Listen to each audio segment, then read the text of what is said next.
You're listening to Kate of Gaia on Critical Mass Radio. The game is up. Now, it's our turn.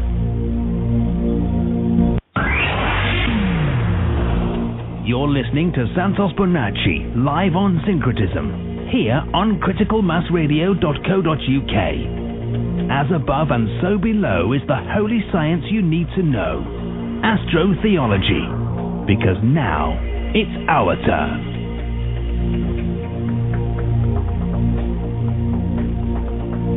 Good morning, good evening, good afternoon, good whatever midday it is, wherever the hell you are on this planet. Welcome to Outside the Box, a.k.a. Syncretism, a.k.a. Outside the Box. Same thing, same difference, who cares? You're at the table that you need to be at, bar none. End of story. And, of course, yours truly, Kate of Gaia here, and joined again by the magnanimous super astrotheologist, Santos Bonacci. How are you, Santo? Wonderful, wonderful again. Better and better every day, Kate. Yourself? Oh, good, and I'm going to make your day a whole lot even betterer. I'm going to make a whole lot of people's days a whole lot betterer, and we're going to deal heavily in concept tonight because that's where I live. Literals are great, but, when you okay, here, let me bounce a question off you. Everything that is in the physical is the effect, yes? So would it not make sense that the representations in physical are the manifestations of the sounds, yes? Exactly, yeah. So an owl is an owl because that's the form that sound made, not because it was named that, but because that was the original sound that created that particular manifestation. Kind of makes sense to me, you know? Yeah, well, that's what Adam did when he named the animals. This is Adam Kadmon selecting the type of animals that would live on the planet by uttering their sound first. Abracadabra. Continue. Okay. All right. So now we have owl. Anyone ever wonder why, down at the Bohemian thing that they do, the ritual thing, why there's a big owl there? Yeah. Okay, well, here's a Phoenician reason. O-L, as an indebted to L. O-L, right? It's absolutely. It's all about L, as I pointed out a couple of weeks on this show. The largest rock on the planet, which we call Ayers Rock, it was originally called Uluru, which is always L and R, right and left, turning up everywhere you go. Right, and of course you have left, which is lest, because F is the ancient shape for the S. So when you have the L in reverse as well, so everything's reversed that way. But I thought it was interesting because as I was thinking about this, lo and behold, off to my right was a huge owl taking off. Wingspan had to be at least 6.5, 7 feet. Gorgeous white owl. And so I follow the universe. So when I nature take its course, or course, heart of himself, herself, itself, right?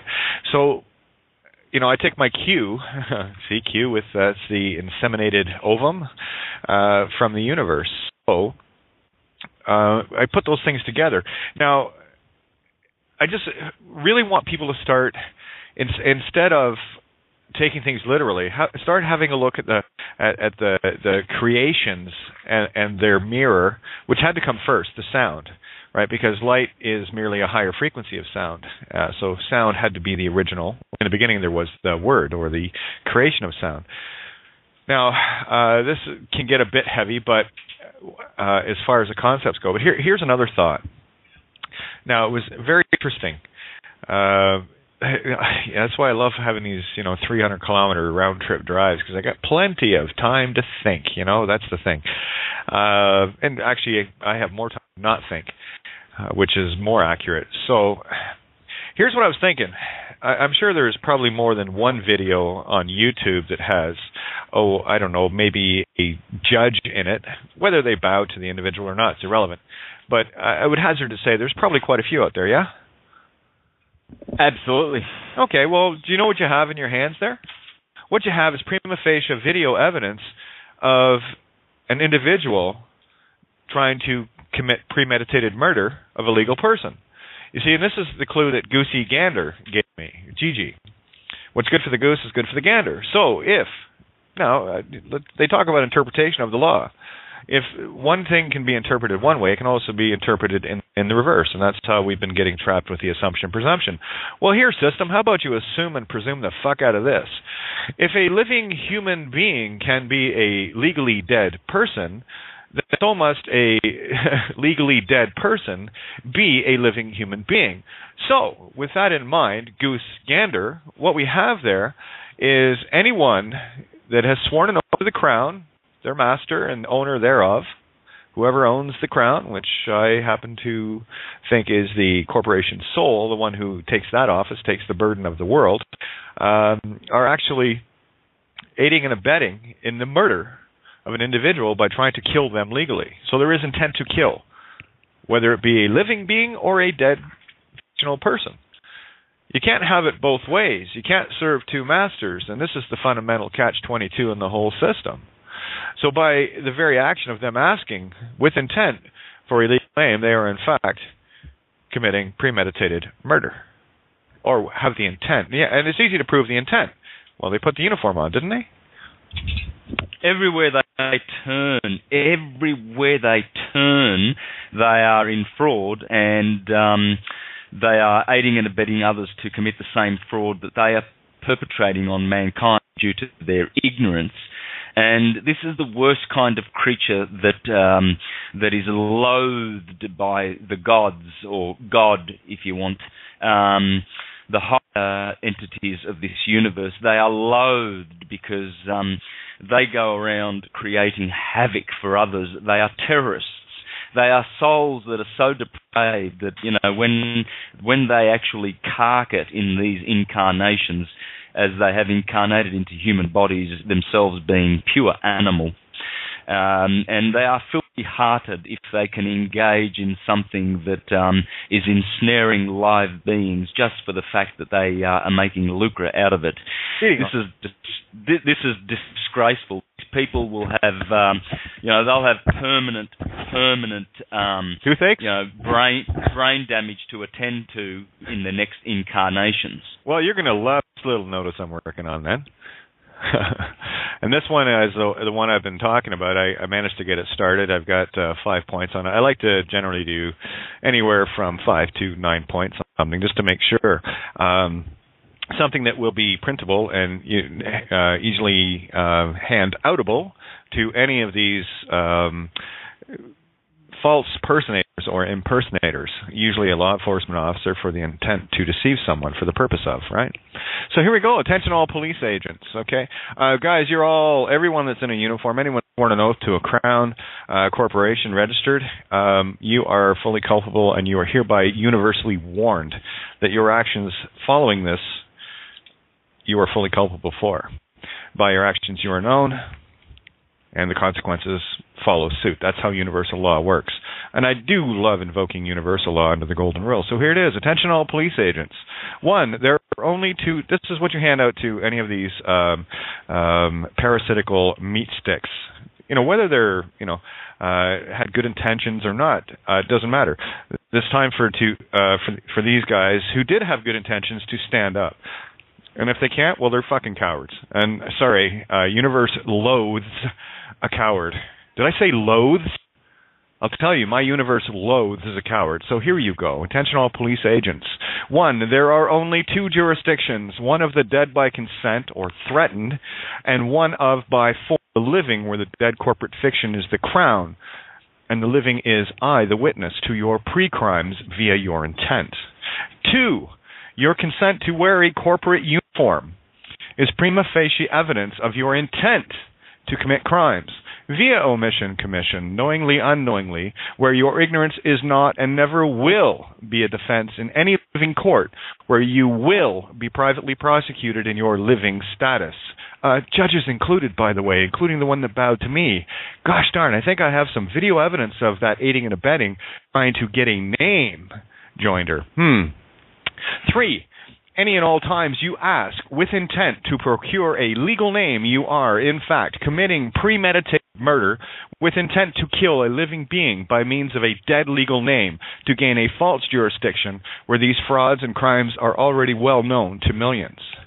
4, your master, Dead Crown Corporation, owners thereof, that you are in spiritual contract with via your intent to consent via sworn oaths, makes you dead by consent, and without voice in any all courts of the living, where you can and will be prosecuted for your crimes in a living court of record.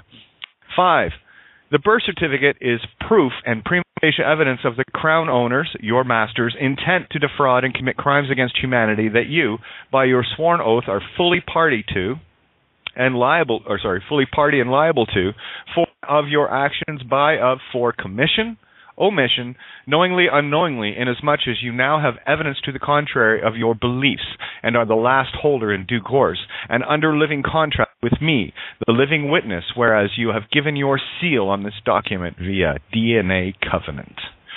Have a nice fucking day. I'm not done with this yet. I just got going on it. Is that working for you? Oh, it works so good. Painfully good. I love it. Dish it out. This is going out. This is going out to the ethers. It will never return again. As it goes forth, abracadabra, it will never return again. And it will affect all the needed changes. And all these scumbags, if there's any shred of goodness, God damn it, I'm on the side and truth forevermore, and that will the animal called Babylon the Great forever. Yeah. This is the last warning. This is your last chance, uniforms. Yeah, uniforms. Yeah, put you in one body, corporately dead. This is your last warning. Everything from here on, you are fully liable for, guilty of, and the universe will throwing my intent of the golden rule. That which you wish for, grant. Yeah, that's all great and everything, but we were talking when we got bumped, so I'm going to keep going here because obviously there's some energy going out that's of relative decent importance. And with that being said, this is a wide open night, guys. I want everyone in. I want energy as high as we can get it tonight. And, of course, any shills that show up, you've been warned. You have been warned. So please, for the sake of your own soul, I am cautioning you right now. Don't fuck my intent. I am done with this game. Okay. Hey, Mike, how are you? Oh, did we lose Mike? Excellent, kid. Oh, there you are. How the Helios are you? Hey, shining brightly. You know, that's kind of what we do here, right? Everybody at this table, you guys are the angels this universe was waiting for, so step it up. Shall we? Bright lights. Oh, I'm good with stepping it up a little. Let's step it up. Yeah, let's take the octane to a new level of fun, shall we? Yes. Yeah. So, hey, Mike, maybe I'll get your feedback on what I just read out there and see what. I just want to make sure people are getting the concepts, and I know you nail everything anyway. But your thoughts. Well, I've been listening to, it's about, well, there you go. Words are not going to express it at the moment, Kate, for me. Good. That means you got it. Excellent. Yeah. That's all I needed to hear, confusion, because it's like, what else needs to be said? Okay, that was a great show, guys. Listen, we'll catch you tomorrow night at Well, it just reminds me of the heart. Yeah. It just reminds me of the heart, Kate. Well, let nature take its course, say, heart of the himself, first of itself. And, you know, this is an extremely valuable lesson of late, more than previously. Again, when you have new eyes and you really start getting them open over, your experience, they just keep getting open wider and wider, and you start seeing things from a completely different perspective. Here we are on this planet, and what we're dealing with is a complete interference with the natural order of things. You know, where nature has curves, this reality has straight lines and right angles, you know, which is in complete defiance of all things natural, the natural order of things, right? There are no straight lines in nature. Funny how that works, eh? You know, so when I see things getting interfered with on the natural level, that's exactly what the legal system is. The legal system is in complete defiance of all things in natural law. And unfortunately, the sleepy human masses fell for it. Well, we're not falling for it anymore. So it's time for people to wake up. And this whole thing about hindsight being 20/20, man, I got to tell you, right now with that's a problem with driving, right? I get overloaded with download, and yeah. Hey, Santo, maybe for the benefit of everybody listening, if you could go over January 1st and the critical importance, because this is the first time, just reading there, first time in 19 years that we have a new moon on January 1st. And also another point, it was Fire Phoenix that, 1,760 yards in a mile, not 1,260. I had the 5280 in my head, 5,280 feet. And so the 2 and the 7 got misplaced there. But thinking about that again, and of course the two numbers that the mile breaks down to are 15 and 5. And of course 15 June, 5 is my life path. So it's kind of everything. See, for me, I look for all the clues that line up with my experience, my life path, because this is my movie. I'm directing it as you are directing yours, right? So anyway, so thanks for that, Fire. Greatly appreciate it, and I keeps me on my toes, so thank you for that. Muchly obliged. Oh, and we have 773. I do believe this it might be Val. 773, you're in the call. Hi, Kate. Hi. It's Valerie. I did get it right. Okay, good. A lot of, that's the thing. Get to certain phone numbers, and now they seeing the newer ones, and you've been around for a little while, but it's. I do like to make a point of remembering people because you're important. Sorry. Oh, thank you. You are too, and you do an awesome job in remembering the board. I listen to you, and you are really close to like 95% of the time right on. Well, I would say about 85, but okay, thank you for that. I'm getting better. I'm working at it. I try to be the kinder, gentler host. And that's the other thing, too. I was thinking about why, people like Santo and myself are very, very difficult interviews for other people because, one, we're used to platforming our own from our investigative perspective. It's sort of like, you know how you have news anchors that get news handed to them? Well, we're the ones that go out and actually get the news and hand it to ourselves, right? So we kind of run into that issue with regards to even the alternative news. To me, it's sounding more and more like mainstream every day with the literal, right? But the good news is, just like I was explaining about the owl thing, I don't see things literally. I look for what did I cause, and I see my answers every day. Manifesting in creation in real time. In real time. Yeah, it's amazing. So what's on for tonight? Well, what do we got going? For me, it was more about just exposing how incredibly a dangerous position that every cop, lawyer, judge, municipal worker, anybody that's got an oath to municipal governments, federal governments, provincial, state, because they all go right back to London, registered, right? Now, where does the Vatican come into this? It was a question I had in an email today. Well, again, you cannot have a legal court. You got to remember the courtrooms are all based in religion. That's why they wear the robes. Okay, so you're just dealing with transplanted priests. That's all, and that's where the apostolic letter. I'm trying to get this sorted out for people. The apostolic letter was the removal of that spiritual energy from the courtrooms. That's why every judge and lawyer and every one of these guys they have zero immunity where they had it before. Well, it was feigned. They never had immunity. We just had to get it to the point where they admitted it, and they did. So, and that's the other part of our consciousness in this game. We got to take the good with the bad, right? So, for every positive action going out, there must be a negative in balance. So, it's what side of the wave are we standing on? We've just chosen the positive side. That's all. Always. That's the best side to arrive and stay on. Yeah. And people have asked me in the past as well with regards to, wow, there's so much going on and police state and this. I said, listen, this stuff was already going on. It's just becoming more obvious now because we're forcing the hand. So the more of this crap that I see means the more light's getting poured out there where these guys are actually being forced into a position where they're exposing themselves, especially when you see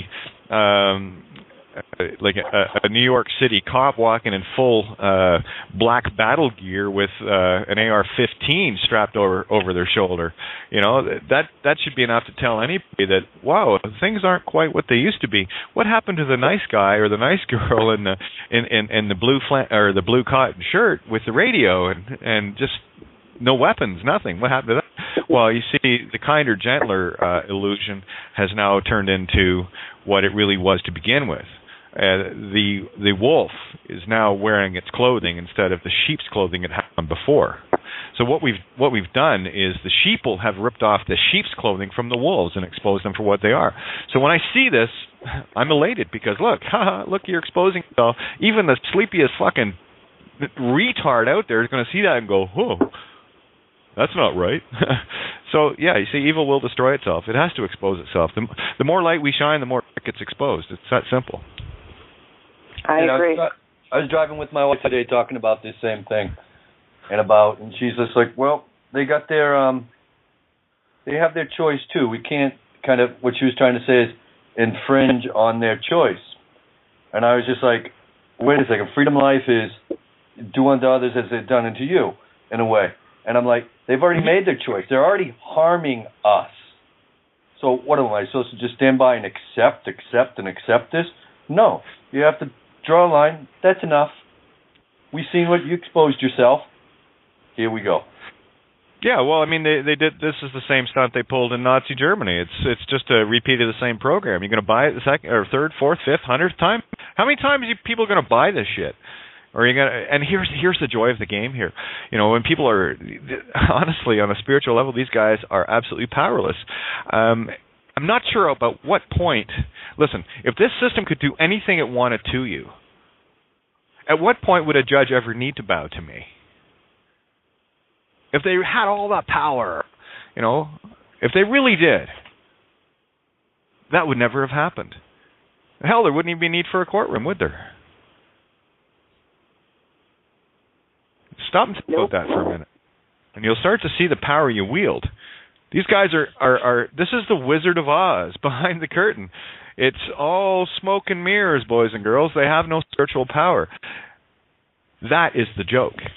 Yeah, you pull those robes off and all you'll find those judges wearing will be their little pink panties. That's about it.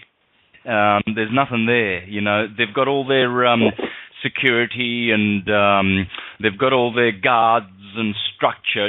What you do is you're being invited to their temple. See, the crown, the temple bar, of course we know who the temple is. That's the crown, Kronos, the evil one that they serve, the inverted one. And bring you to their structures. You see, they have a lot of structure around them. They've got officials and clerks and bailiffs and sheriffs and policemen and commissioners and all sorts of people with intent to commit fraud, committing capital punishment. That's what they're doing. And you take those robes off and, yeah, they're as naked as we are when we're having a shower. Yeah, absolutely. Well then... yeah, I know. Sorry. No, go ahead, guys. Sorry. Beautiful reminder. I know, how I left them when I filed that I who shall not be named on the court record before my court appearance. But, then they're so corrupt that they cleared out the courtroom and then did all of this in front of my family. And I've got court again on the 6th. I don't, I've sent in a couple more documents and I just don't even want to be a part of that fiction world anymore. I've already returned the driver's license, Social Security, cut up the driver's license, and, that's my intent. I just, I don't need the benefits and privileges. They part of the programming was we separated the physical from the spiritual again. And there's nothing separate about them. And when we mind that, we remember our spiritual power right here, right now, which is in the physical also. The higher dimensions aren't somewhere else. The spiritual world isn't somewhere else. It's right here. And if I want to say it, the court of law, and that's not really what it is they're standing in nature, which is ours. I don't have to bring them into any building. I don't have to take them into somewhere else. They're already standing where they need to be for us to say, we already did it. That's over. You have a chance to wake up right now, because it ain't tomorrow you're going to get this chance. It's right now. And that's it. I do not have any more time for this game for other people to suffer. That's actually what I had said in the courtroom. I told her I wasn't interested in playing this game or dancing with her anymore. Yeah, and the most important thing that we have now is the fact that they are all prosecutable for intent to commit premeditated murder. Never mind the fraud. The fraud was revealed, and we had to reveal the fraud to see what the real crime was. And just like Santos said, it's a capital crime. This is what they're doing is committing capital punishment on people, innocent people. They're murdering innocent people legally. And in this way, go ahead, Mike. Way, they're doing that. And in this way, I'm not going to take them to court. I mean, if that happens, wonderful. If that's around still, they're already exposed in God's eyes, in my opinion. We've seen them. So we are God. So if we want to talk about Judgment Day, maybe Santos can share a little light on this. It's now. Yeah, absolutely it is now. You're judging yourself. There's no one there's no one out there doing it really objectively. It's you. You are the ultimate judge, and every time you throw away the keys of knowledge, as Jesus says, and hinder the little sheep from going in, what they're doing is, woe to you lawyers, for you throw away the key of knowledge. They've thrown away the key of knowledge, and the key of knowledge is that you should know who you are. And they've thrown that away, and they've exchanged it for a dead piece of paper, and they're causing everybody to create joinder with that dead piece of paper, and they really think that they are part of that system. They've been defrauded, and there was intent behind that fraud, and it was evil intent, and it was to steal the property from every living being on the planet, and if they couldn't do it, if they couldn't steal their property outrightly, at least they would be able to charge for using that property. And this is what rates and taxes are all about. And this is why they've got their churches are all ecclesiastical. It's all ecclesiastical. I proved that 3 years ago in my law video that went around virally around the planet. It's all ecclesiastical. And so once we address this ecclesiastical evil monotheistic vampire nature of this creature, these are interlopers, and they are pretending to be our vicarious saviors. This is why the Catholic Church says that outside of its domain there is no salvation, because they are in the salvage business, and that salvage business is to salvage souls to the church. The church is Circe, the moon, and she is the keeper of people down here. She is the very reason why we are suffering, because she's the keeper of the first heaven, and souls leaving here must have enough vibration to exceed that of the moon's and pass by her. So that's why it's the church. It's the moon. It's the people of the moon, Saturn and the moon. Saturn is the last ring. The moon is the first ring. And so they're keeping the church. You see, they're doing this work for the church.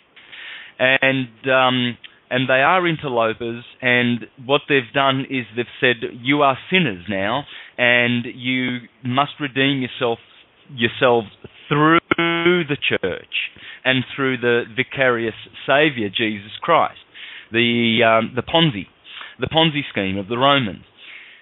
Whereas we, the true key is awakening to our inner godship and reclaiming that. And that's what they are afraid of, because they're just a pack of pimps. Judges are pimps.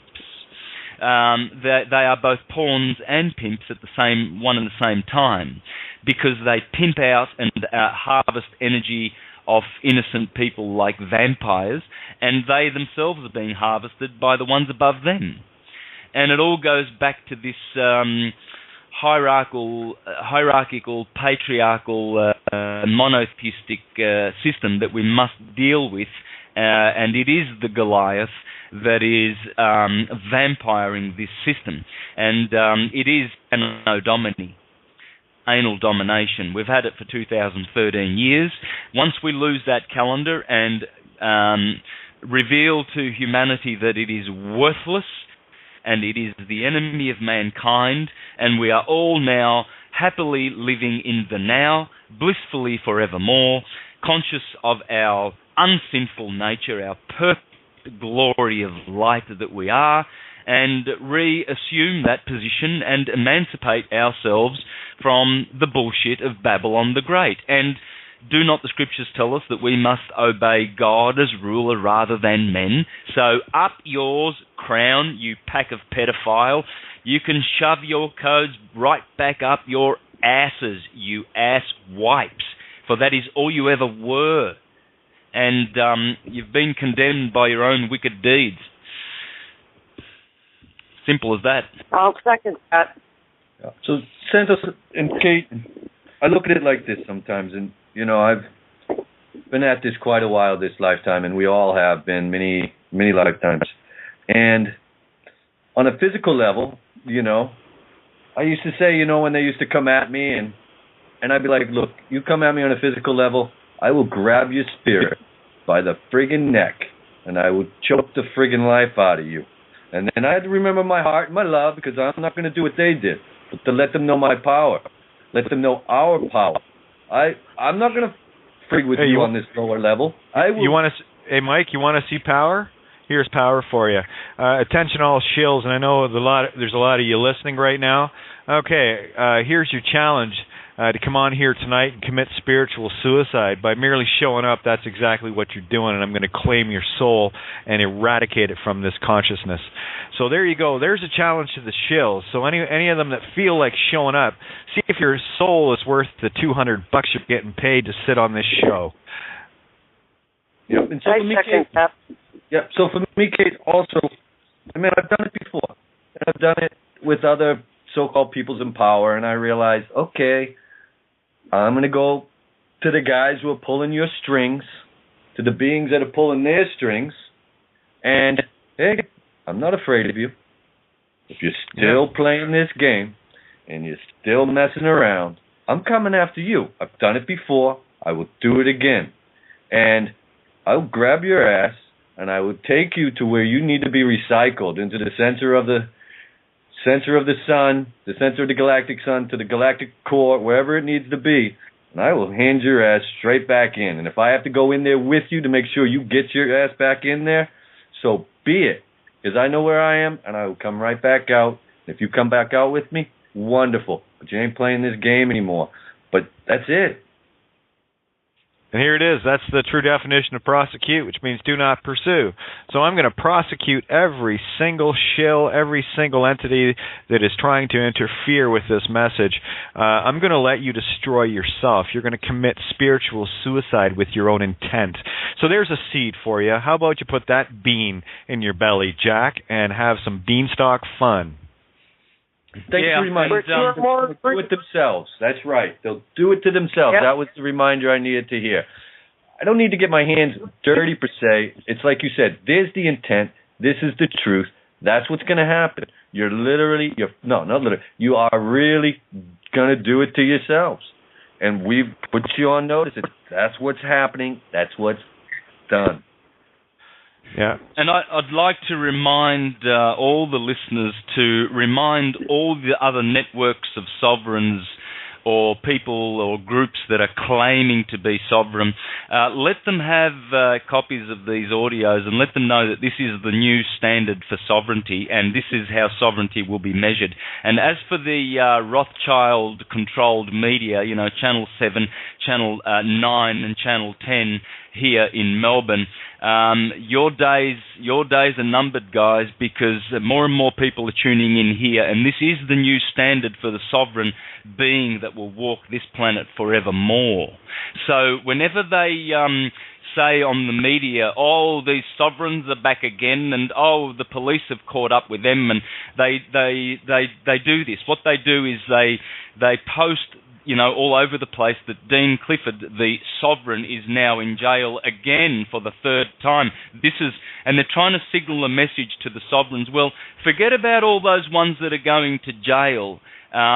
Remember that this is the true new standard for the sovereign. Refer them to Santos Bonacci and refer them to the fact that syncretism is the marriage partner of sovereignty. And it's not the way other sovereigns or professed sovereigns pretend that it's supposed to be, because they're still working in the literal. We've gone past that, like way past that.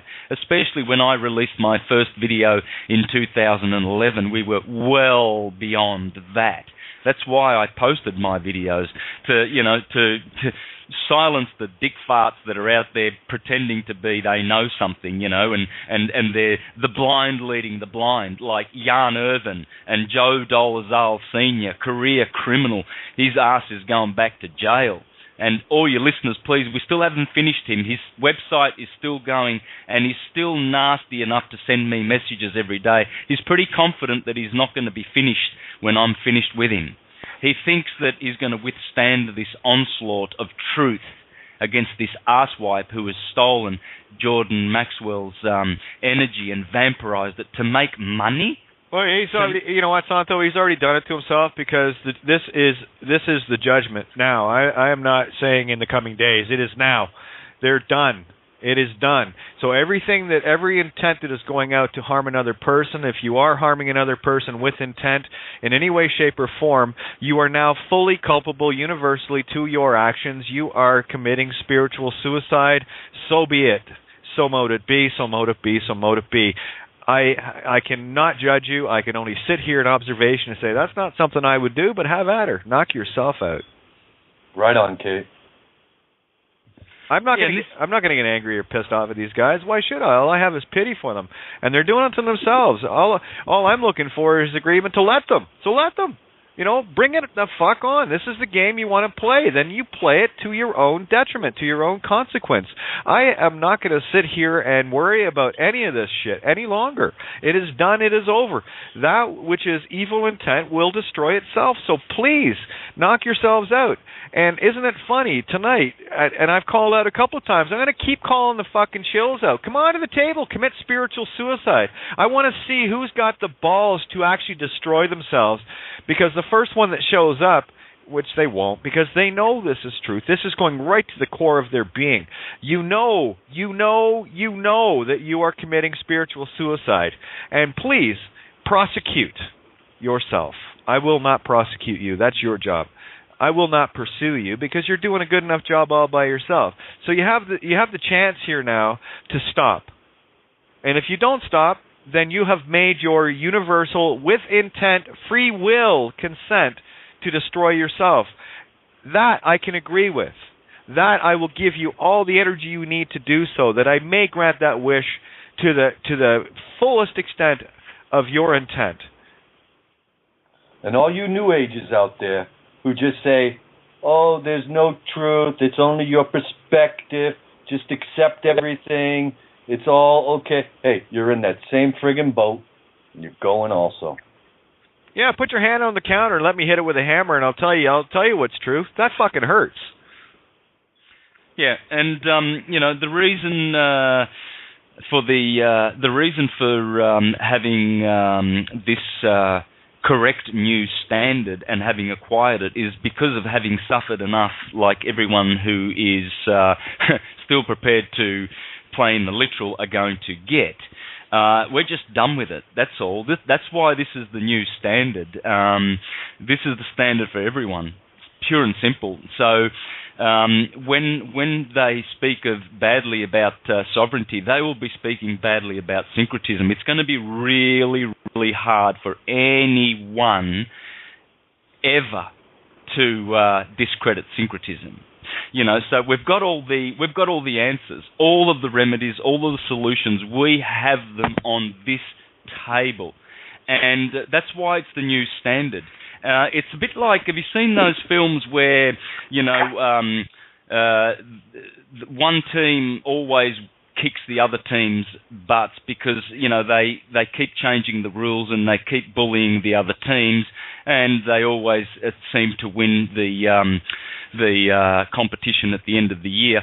But some movies are really nice how they show that the underdog comes through in the end, and when it comes to the final most important game, the underdog actually wins because they discover the secrets that the other team used against all the other teams. So they come into possession of some, you know, great information, and they turn things around.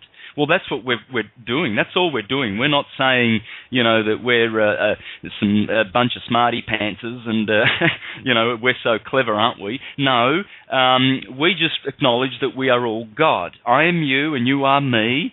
Sorry if you get offended with anything of my antics. Just reflects back to you. It's probably, you know, hurting your politically correct lower personality ego, and so it should. And that's why I do it, lovingly. But all people should be directed to this table, and all so-called sovereigns, they should be now converted to real sovereign in real time. Lose the legal name, lose the calendar, and lose the mind control. Yeah, stop sleeping with the whore of Babylon, you know. And here's a special note to, you know, the Department of Homeland Security, CSIS, Mossad, the FBI, CIA, any other fucking crown agent, registered corporation that's sucking on the tits of the whore of Babylon. Yeah, all you uniformed fucking goonies out there, and the non-uniforms, you know, the Kevin Slick Dick McCarts of the world, and the Chief Rob Davises, and Brian Larkins, and mayors like Karen Farr, all you fucking wankers, okay? Tell you what you got going on here, and I'm saying this with the utmost of love, okay? What you got going on here is you've had your last warning. It is in the universe now. You see, here's the joy of being God. This is the joy of being God. I will grant your wish. You want self-destruction? I cannot even think of not allowing you to experience that which I have experienced to get to the point where I'm at, which is that awakening, which is what I wish for everyone. You see, so it works in the beautiful positive. So please, know this right now, that the seed of your destruction is now planted. It is now getting to full bloom. The mere fact, and here I'm going to show all you agents out there that are tuned in right now, I'm going to show you the power of what I just said. It's the same thing that the shamans of the Aborigines used to do about pointing the bone, where they believed it so much that if the bone was pointed at them by the shaman, they would die. They typically died within 24 hours. So here's a seed for all of you guys to take with you that will never leave you until you wake up. The seed that I'm going to plant with you right now is the one that you are finished. That every action you do for your masters in your job, your program, that's all you're running is the program, that is absolutely planted within you is a crime against humanity. And you will suffer the consequences of your choices, of your actions, forthwith, nunc pro tunc. This is how it works. And I can make it really simple for you guys. Every time you hear the word kangaroo or rabbit, or give me another one, guys. Let's have another one. Let's plant some fun seeds out there that this triggers. Anytime you hear free man on the land, anytime you utter it, anytime you utter sovereign or sovereign citizen, or I need to see some ID, what's your name? Any of these questions are instant soul destroyers on your part. So have that one for a bit, and know that the masters you're serving right now for the peanuts that you're getting. That's what your soul is worth. This is what you have sold your soul for.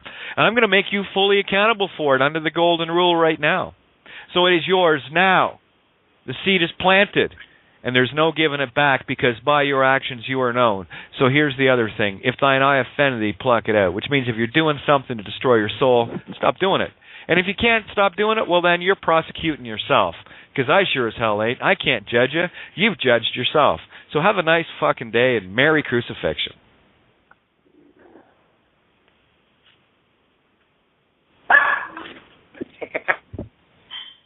Here. Just letting that one sink in for a little bit. Come on, Shills. I'm not seeing any of you fuckers on the board. Where are you? Who wants to give up their soul? Give it up to Kate. Come on. Let's see if you got the balls to do it. I mean, you love talking about cock all the time, so come on in. Come on in and show us what your soul is worth. If you got the balls, apparently not. The only balls you have are the ones you talk about. So come on, shilly. Let's see your real power. And I'll tell you, the next post you put anywhere, any post that you do on anyone's site that's trying to awaken people, that's your own destruction. You are planting the seeds of your own destruction. So know that every time you do it, you're committing spiritual suicide even further, and you're going to have an even bigger toothache. It's not my wish for you to have that, but if it's your wish to have it, that's my wish for you then. I will not step on your free will choice to destroy your motherfucking ass. I love you that much. Unconditional. Yeah, it is Saturday night. Yeah, it is Katie Bitch night. Okay, good. I'm in the right show. Okay, good. And by the way, if you can't handle the truth, you can't handle this show. Sorry. Hey, Kate, I want the Pope to call in. I want the Queen to call in. I want one of these so-called top bastards to call in. You know, because I've had enough of them. My mother's asked, is the Pope a good guy? I'm like, look where he's sitting. Of course he isn't. He has a choice to be, because, well, that's my office too, and I've already made it clear that if I was the Pope, and I am, that's what I would do. If I was the Queen, and I am, that's what I would do. You see, this is what it means to be the I am. I am. And my choice as the I am is to do that, is to make things right, to start correcting things. And that's why my universe, and I watch it shift by the minute. And I see the cause of everything. This is the power you all wield. The only message that I want to get across to you is the empowerment of who and what you are. All of the ancient masters said the same thing. I am not telling you anything new. Santo, you've said it, there is nothing new under the sun. All I'm doing is reminding you of who and what you truly are. God is light, ye are gods. Pay attention. Stand in that power. Fear is the illusion. Fear is the insanity. I'll tell you, man, oh man, you want to talk about invisible? Here's me. I see cops, and one just buzzed right on by me today. I'm just looking. He can't see me. And besides, even if they could, I am the last mofo on this planet they want to talk to, because I will destroy their programs. And here's the thing, because I know that they will be committing premeditated murder with intent. And that's why this little notice that I'm putting together that you can print out, and as soon as you hand it to a cop or anybody, a lawyer, a judge, or whatever, a clerk, I don't give a fuck. What you're doing is creating a living contract, because the act of reaching and grabbing a piece of paper is intent. By one's actions, one is known. If it is your intention to take the piece of paper from me, you are now the holder in due course of my living contract, and you are fully liable to it. I walk away.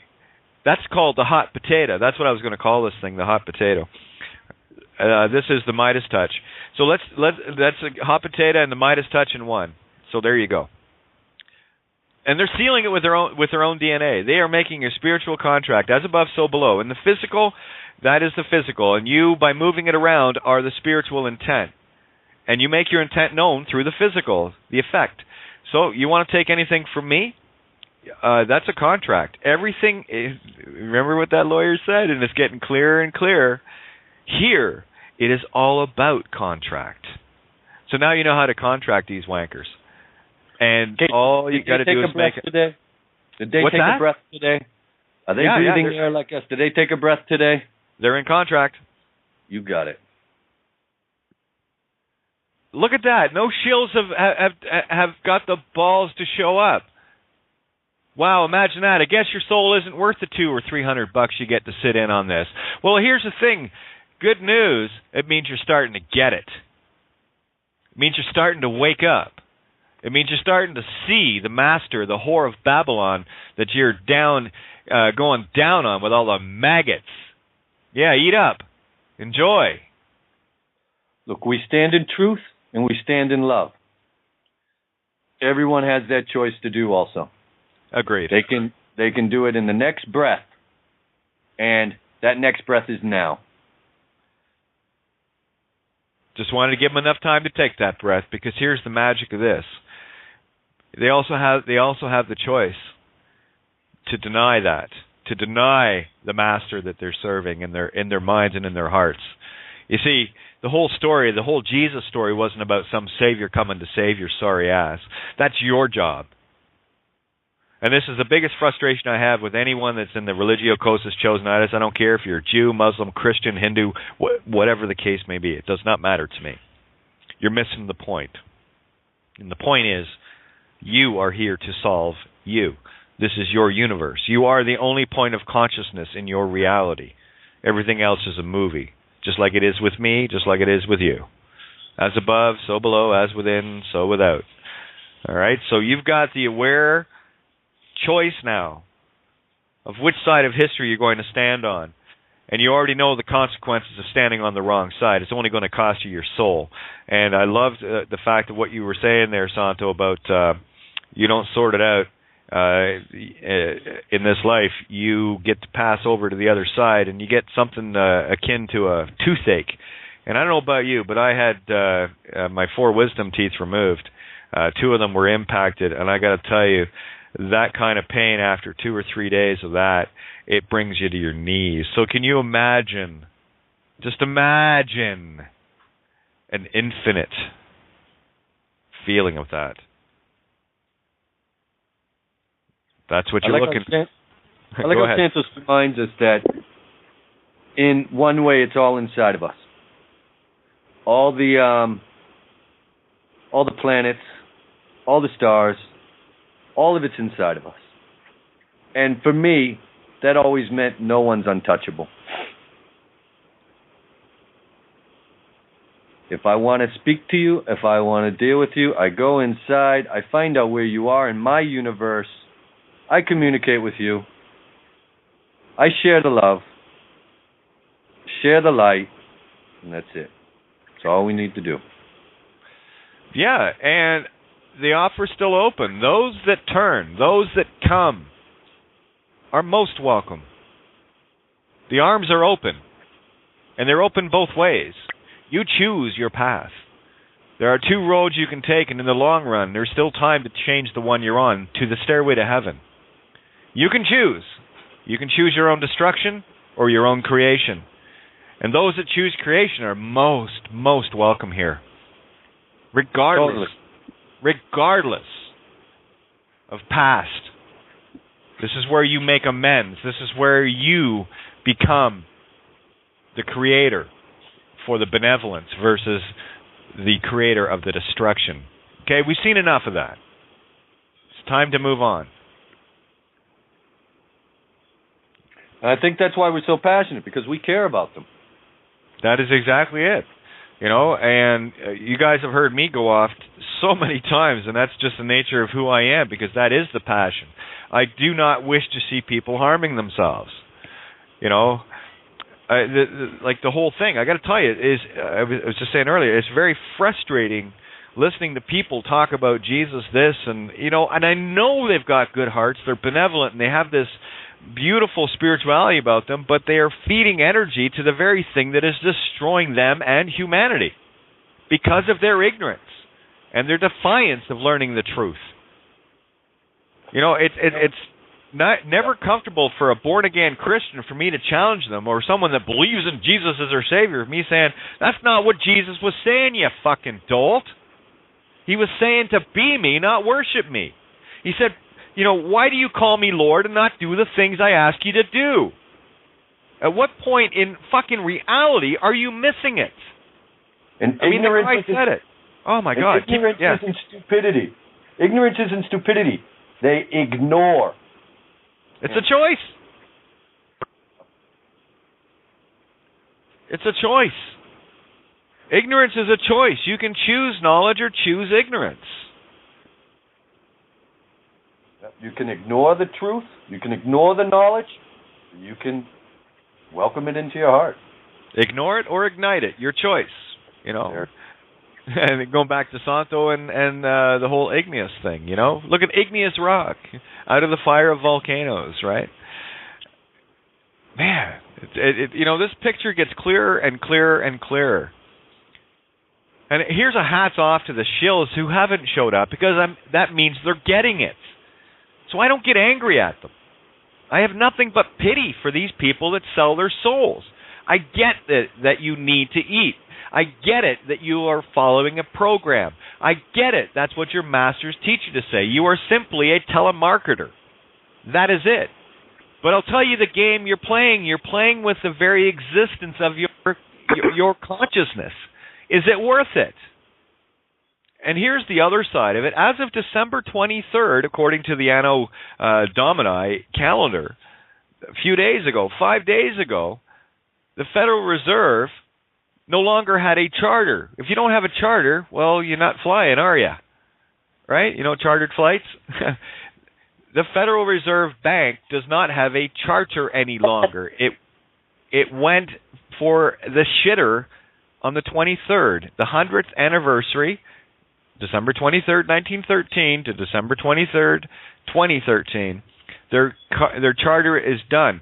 Because there is no charter, that means that every fiat currency on this planet, because every currency is pegged to the U.S. dollar, every fiat currency on this planet is now effectively worthless. Now, I've heard people, it always was. No, it wasn't. It had the power of the divine feminine essence trapped in it because of the birth bonds. The December 23rd was the freeing of that Regis stir. The divine feminine creation is now free. So we can bring the divine masculine together again with it. So the pure creation with the pure intent. We got to bring both of them back into line here. This is about balancing the equation. Magnetic electric, that nothing gets created without intent. Right? So this New Age religion, we talk about the old religions, Christianity, Islam, Judaism. They're basically killing the divine feminine. In the New Age, they went after the divine masculine. Game's over. Yeah, this is how they did it. This is how they did it. Sorry. I'm reading from... Yeah, no problem. Just a quick one. I'm reading from the book Occult Anatomy and the Bible by Corinne Helene. I read from this the other day. But just adding to what Michael said about the feminine and what Kate said, the story. This is page 69. It says, the story of the fall, quote unquote, the fall, and redemption of the divine feminine has been the theme of all mystic literature.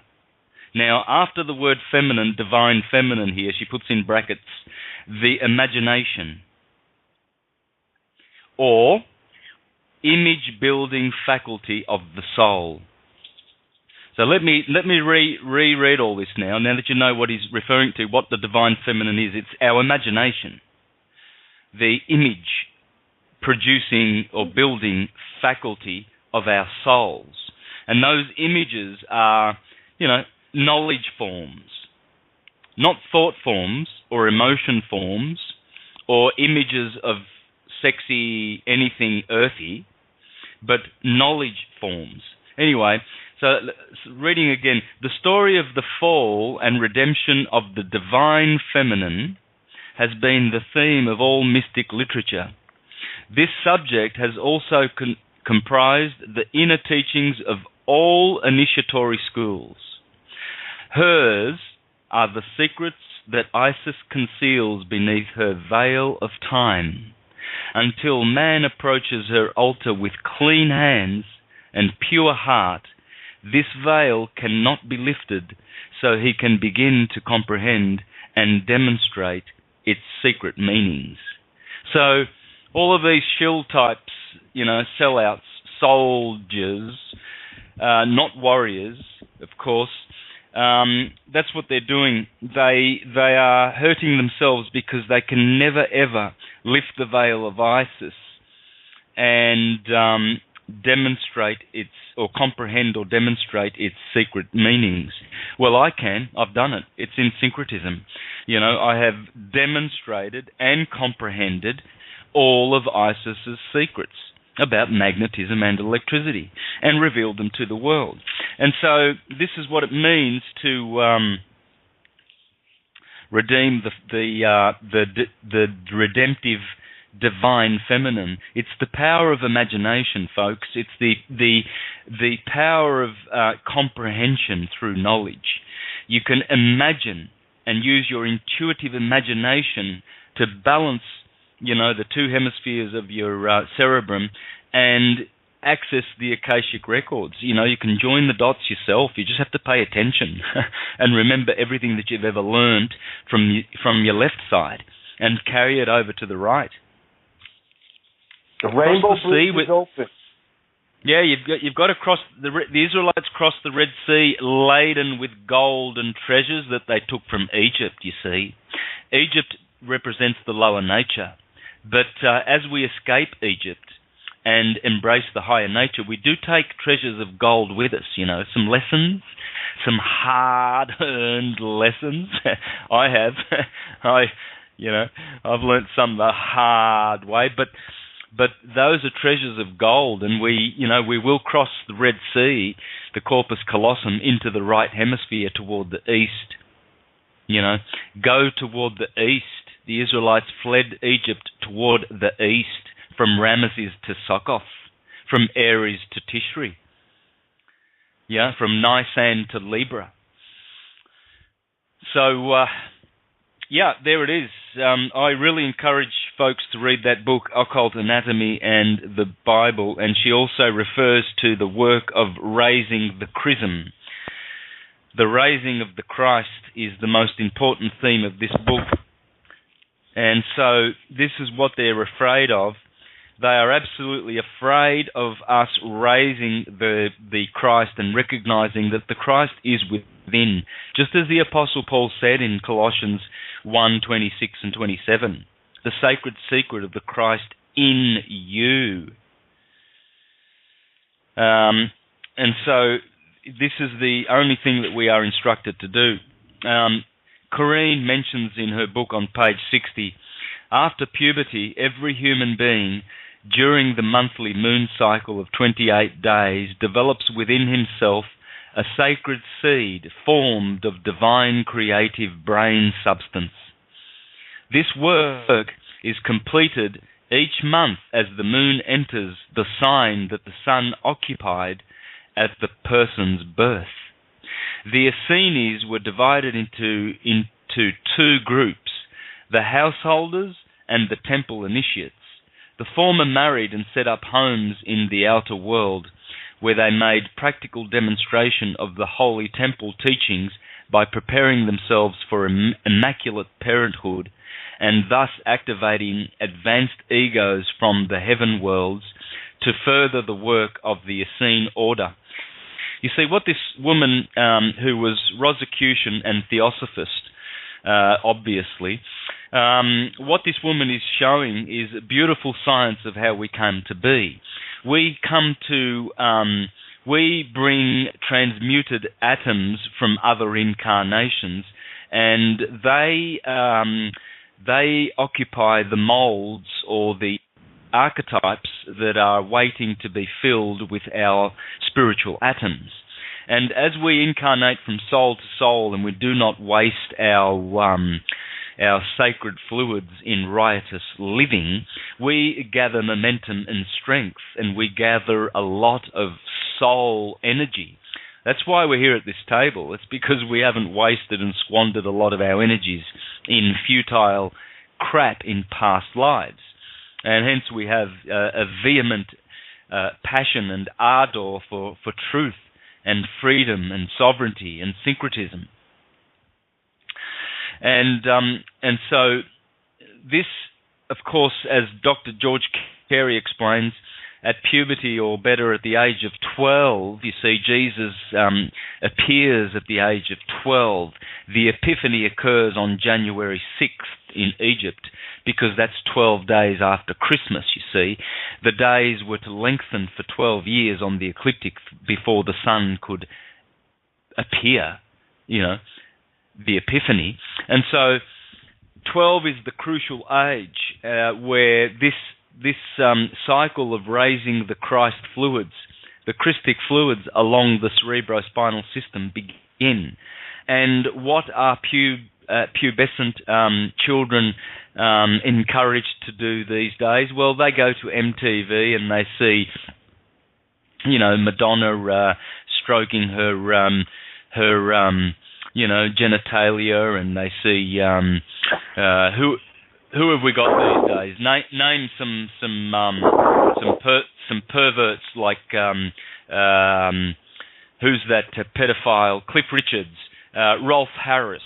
All of these imbeciles, pedophiles, and what they do is that they encourage children to discharge their sexual energy rather than conserve it in sacred sexual union.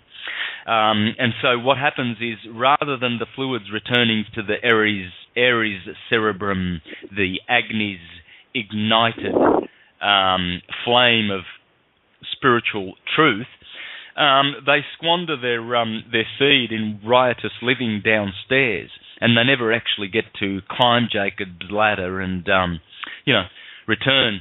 And that's your imbeciles like your Joe Dolezals, spiteful, vindictive people who use their anger to actually hurt people, to really, really hurt and steal their energy and hard work that they put their life into.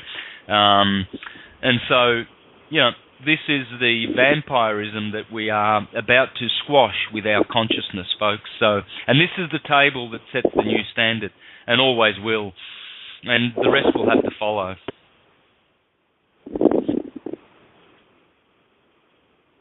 Yeah, boy, I love when you get going, man. And I'm not sure, but I think Wayne's been trying to call in here too. There's been a 661 come in and get dropped out. So hopefully Wayne can get in here. Keep in mind, guys, we got 45 minutes. Love to have you guys in here tonight. I'm going to just go no recording tonight, because I think we've really nailed the intent tonight. I don't think we need to belabor the point. But, yeah, I want people... Let's get people involved. We got Mike and Val in here. So, come on, guys. Let's get some energy behind this. If you like what's going on and you can kind of follow the concepts that we're talking about, we need some agreement here from the rest of the angels out there listening. So, hit one on your dial pad. Let's get this party rocking and rolling here, eh? Don't wait till the last minute here, guys. Calling all lighthouses and angels. There you go. Show up with your energy. Yeah, come on. This is Saturday Night Bitch Night. Let's have a raucous time here. I want to hear from the lighthouses out there. You're the standing lighthouse for those around you. Make yourself known. By your actions, you are known. Show up. I want to hear you. Oh, hey, do you want to? Here's a standard trick I love to do. And we'll see how long it goes on for. Not a peep until someone new puts their hand up. Okay, guys? So that's... I'm good. I can wait 45 minutes.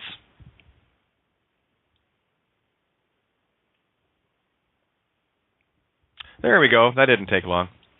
Thank you. Area code 4... Well, because people know I mean it. I mean it. Hey, 4006, How are ya? I'm good. And yourself? Good. Thank you for being the lighthouse. Look at you, rock star. Yeah, no kidding. No. I was just sitting there listening and couldn't sit there any longer. I had to punch the button. That's that God urge, that demiurge, and maybe Santo can expand on that. That's, you know what that is? That's that welling up within to say, I got to do something, and that's the energy we need to get people into. This is your God energy. So well done, God. Thank you for showing up. How are we doing in your movie? Well, the movie's rolling right along. We've been collecting up information for Maggie and getting some things going there, and moving on.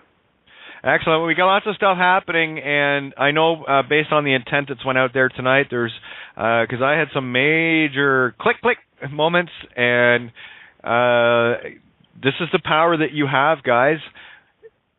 And I don't know about you, but for those that have been sitting at this table for any length of time, watching what's going on in the world and can see it allegorically, go ahead and tell me I'm not creating major effects and that I'm not being cause in my movie.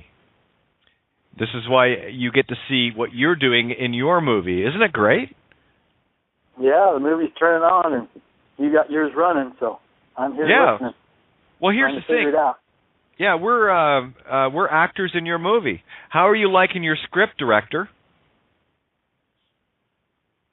I'm liking it good. There you go. See the power you wield. This is your movie. You know, I'm just one of the players on your stage, as you are all players on mine. And wow, great scripting, by the way, you guys. This is awesome. I hope I'm going to be Oscar worthy by the time this movie ends. You know, and that's the goal. That's what we all need to do. Become that. Never mind the Oscar-winning actor, the Oscar-winning screenwriter, Oscar-winning director, producer, all of these things. You know, you are the Oscar winner of all aspects of your movie. So start getting your, well, it's not I don't call it a bucket list anymore. I call it a fuck it list. You know, let's just get it done. Just saying, you know. But come on, guys, let's go. There's one God that shows up. Let's see if there's any other gods out there. There we go. I knew Tony would show up. That one had to go. Hey, Tony, how are you? What's going on, Kate? How are you? Good. Well, actually, I'm going to ask you, how am I? You're doing a great job. What's your movie? I'm glad you're an actor. You're doing a hell of a job. And there you go. Santos, thank you so much for the effort you're putting in exposing that prick that's stealing from Jordan Maxwell. That's long overdue. Woohoo! Yeah. Look, and I haven't heard from Jordan for about 5 or 6 months, so Jordan doesn't even know I'm doing this. You know, he's been very, very quiet. You know, he's probably been battered by this asshole, Dol Azal. He's writing back to people that are mailing him, telling them that Santos batshit Bonacci has got his facts wrong. Jordan Maxwell sold his intellectual property over to him. Look, you know, I don't believe in all of that sold this and sold that and commercial bullshit. Anyway, the fact is, Jordan Maxwell did the research. He sweated it out. He is the hero, always will be. No one will ever take that away from him, and they will always remember that an asswipe came along with evil intentions to defraud and make money, and is making money continually from him. I'm asking for some good people out there to bombard his his 2 mail addresses with heavy files, so that his server gets so backed up with files that he loses his internet. And look, anyone else who is more creative than that knows how to shut down a site, go ahead. The nastiest site on the internet right now is Joe Dolezal Sr.'s site that he's using against Jordan Maxwell. That needs to come down, and it will be, because of good intent. Yeah, so not only has he stolen this site and all of the work of Jordan Maxwell, now he's trying to justify it. That's terrible. Yeah, so you can count on me. I'm in every day. Yeah, I'm sure, and I know there's thousands others, so let him have it. Let him have it.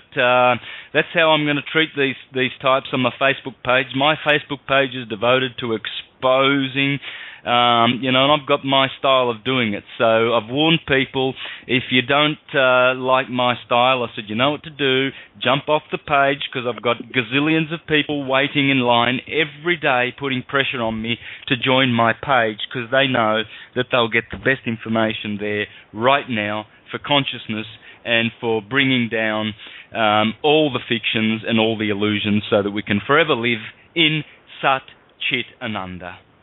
I love it. That's the great thing about you and Kate, is it's no nonsense consciousness too. It's no bullshit. No, definitely no time for that. I've been through enough of that crap. Sorry. Right. Been there, done that, got the T-shirt, gave it back, got a tank top now. It's much more comfortable. It's awesome. Got to keep it light. All you guys and girls out there listening right now, and we all love what Santos has been sharing with us all along. We know he comes from the heart. And we were talking about music the other day in the Muse. And Santos is a musician also, and he's expressed another part of his soul through his music. Send some energy his way. Go to his website and order his CDs and send some energy his way. And let's hear another aspect of Santos where he shares his love. Please do this. Here, absolutely. We got the gods showing up finally. Thank you guys. We got, I believe, Colleen. Thanks, Michael. Thank you, brother. Hello? Oh, hell, 850. It's not Colleen, sorry. No, it's not Colleen. This is Barb. Barb, how are you? I'm fine. My son and I follow you. I've followed Santos forever, and could you imagine being Jordan Maxwell and knowing all he did as long as he's known? I mean, talk about patience and perseverance. Totally, and then you got someone trying to profit off it. Are you kidding me? I mean, seriously. Honestly, but you know what? It's okay. It's okay, because anything that's not in integrity and transparency, they will fail. That's the energy. Yeah. It will happen. And Santos, not everybody's going to like your flavor, but here's the deal. I don't know if anybody follows Cryon, but we're all one. We're all part of the one, and we're all a little different seasoning of the soup. And if you take the seasoning out, you're going to mess the soup up. I love your seasoning, Santos. Yeah. I love you. I love you. I love Spot you. On, and you too, Kate. Yeah, sprinkle, sprinkle, little star. Sprinkle. Spot on. But, we're going to get there. We already are there. We are there. Yeah. Yep. We're there. Yeah, sliding sideways here, remember? We don't do the linear time thing anymore. We're going lateral on this baby. Yeah. Well, Kate, you're really special to me, because you have really helped me bond with my son, because I've been the crazy one in the family, and he's outside the box, finally now, and he latched on to you, and he walks around like a god now, he knows he's a god, and because we are, and we are. So I really admire that, and it's just so exciting to talk to you guys. Well, welcome to the table. This is your table. Why wouldn't you show up? I know. I just wanted to add the energy in there, because it's there, not just be a voyeur.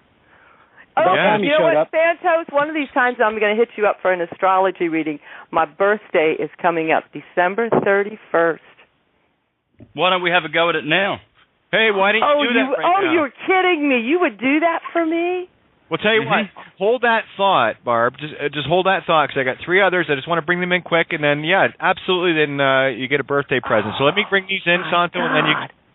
I tell you what, before I bring them in, can you just give Santo your information, and then I'll bring these people in?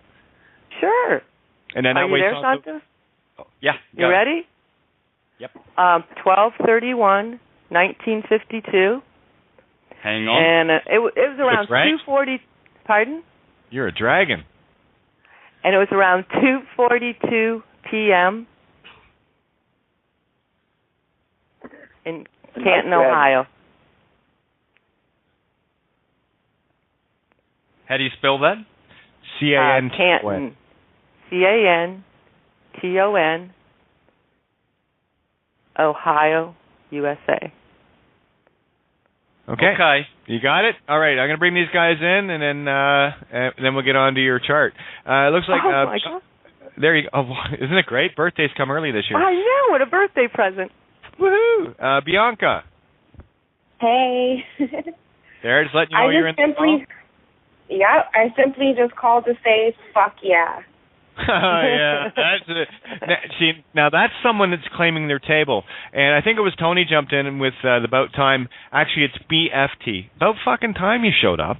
We've been waiting for you. Welcome to the party. Now I got Boston, Mass. I think it might be Brendan. Yes, it is. Hello. There you are. Oh, look at everybody lighting up the board now. Area code 757. Hey, Kate, can I say something real quick about Jordan? Go ahead. Talk to him. All right, cool. I called him up. One of the best moments in my life was like a few months ago where I got Jordan's phone number, and I think from one of the first Outside Your Box shows, actually. He was on with you and Santo. And, or maybe it was a different show. But anyway, I was going to call. We had Jordan on quite a few times on the Friday night shows, yeah. So I called him. All of a sudden, that was just, I think it was around 11 o'clock Eastern Coast time, but he's over on Pacific. And to my surprise, I hear hello, and it was him. And turns out, this guy has stolen all his stuff, and pretty much, and intellectual property and all that stuff. And but if you go to Jordan Maxwell show, the Jordan Maxwell show is actually an okay platform as far as he told me. He says that the Jordan Maxwell show, which actually is a podcast, I think, too, and you can catch it on YouTube. Go there and donate there. That will actually help out Jordan. That is the actual one, I guess, the actual way to donate to help. So that's it. Thanks, can you repeat that, please, Brendan? For the listeners, the website, the website only. I think it's called JordanMaxwellShow.com. And there's a YouTube clip that Jordan put out not too long ago where he kind of says this very succinctly and concisely that you can go there and donate. Yep, and that's the right one, right, Santo? Yeah, well, beautiful.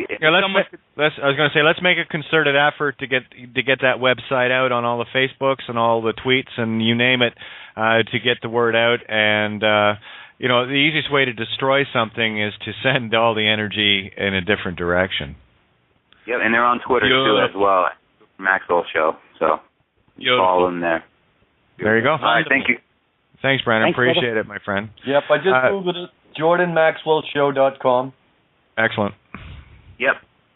All right, there we go. Hey, listen, we help all of the stalwarts. It's like Bill Donahue, hiddenmeanings.com. You guys want to help out there? I know Joan and Bill greatly appreciate it, and they've been in the game as far as I'm concerned, as long as Jordan Maxwell, doing some incredible work. 3 decades ago, long before any of us got to that point of waking up. So. Kudos to people like Bill Donahue and, of course, Jordan Maxwell. We got area code 757. Your mic's open if you want to say something real quick. Yeah, Kate, it's me, Teddy from Virginia Beach. Teddy, how are you? Okay, man, and put me on the Lighthouse chat. Okay, I want to get on the Lighthouse chat. Oh, okay. What's your Skype? Yeah, we're friends. I Skype, but I guess I Skype. I have Skype on my computer, but I don't know how to press the right button. That's the chat room, the Lighthouse chat room. That's a Skype room. Okay, good. So, I don't know what I got to do to get on it. Okay, I'll tell everybody what they need to do. Just send me a Skype request at katie.renee.thompson, KATIE.RENEE.THOMPSON. Send me a Skype, and you can find me as well just by typing in Kate of Gaia in the Skype search, and it'll bring me up. So there you go, and I'll get you added for sure. Absolutely. Okay, cool. All right. Okay. Awesome. Yeah, the mics are all still open here. We got 2 more I'm bringing in, and then let's have a rip at Barb's horoscope or the chart. Area code 903. Hey, Kate, what's going on? How are you? I'm doing great. I'm recognizing the numbers as soon as I hear the voice. It's beautiful. There we go. That's okay. Connecting the dots, eh? Oh, yeah. Well, there's a lot of people showing up now, which is great. We have 33 callers on the board. What are the odds of that? Pretty good. Yeah, 33. Love the number. That's why I bring it up. Area code 305. Oh, there we go. Aloha, Kate. Hey, there you are. Kate, how are you? Santos, all of you, the listeners, much love to all of you. Love being a part of this room. Mirror, mirror. You God, goddess, you. And Thank you guys. Thank you. We have Mark in. If you want to do a quick shout, and then I can.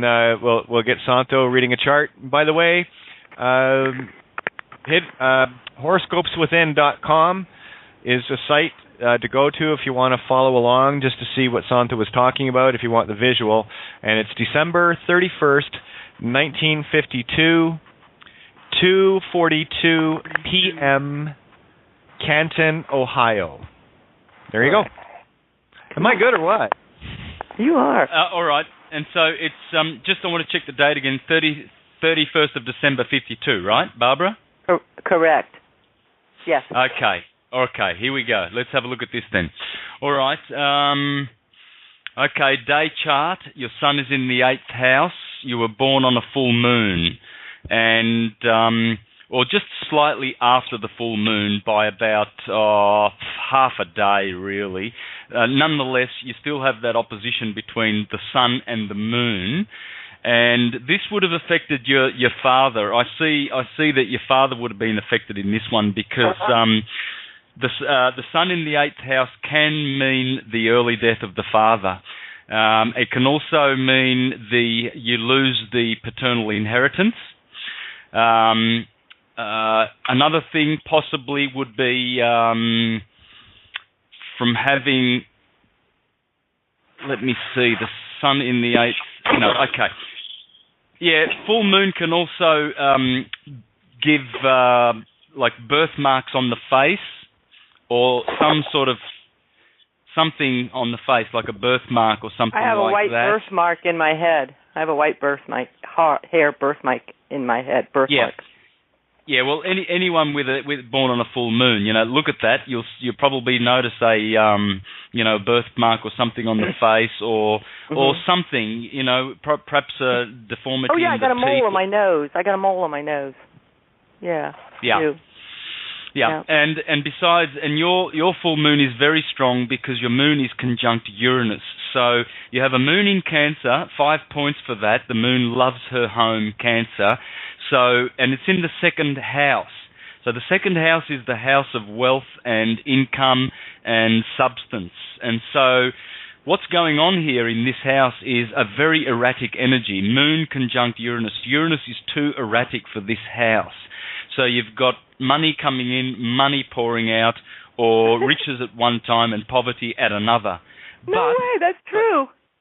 Yeah, but the moon in the 2nd house, I mean, you really want her in there, but if only if it's a night chart. You see, this is a day chart, and so, the money that she brings from being there in the night, you kind of lose that anyway. But there you go.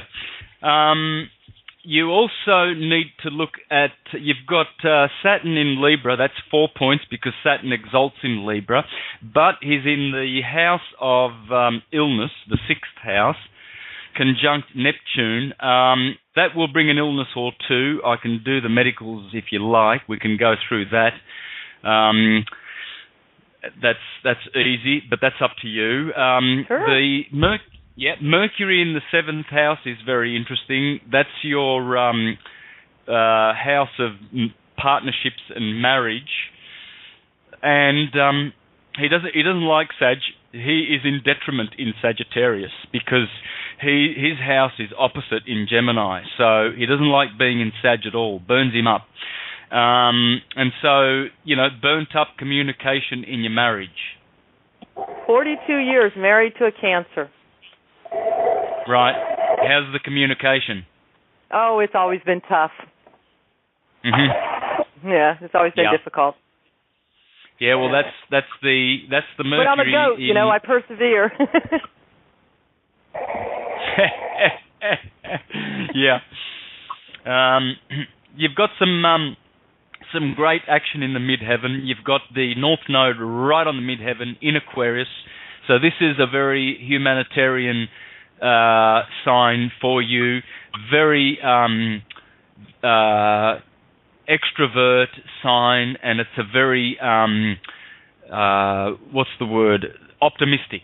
Okay, so optimism in your career. You've got Venus and Mars up there too.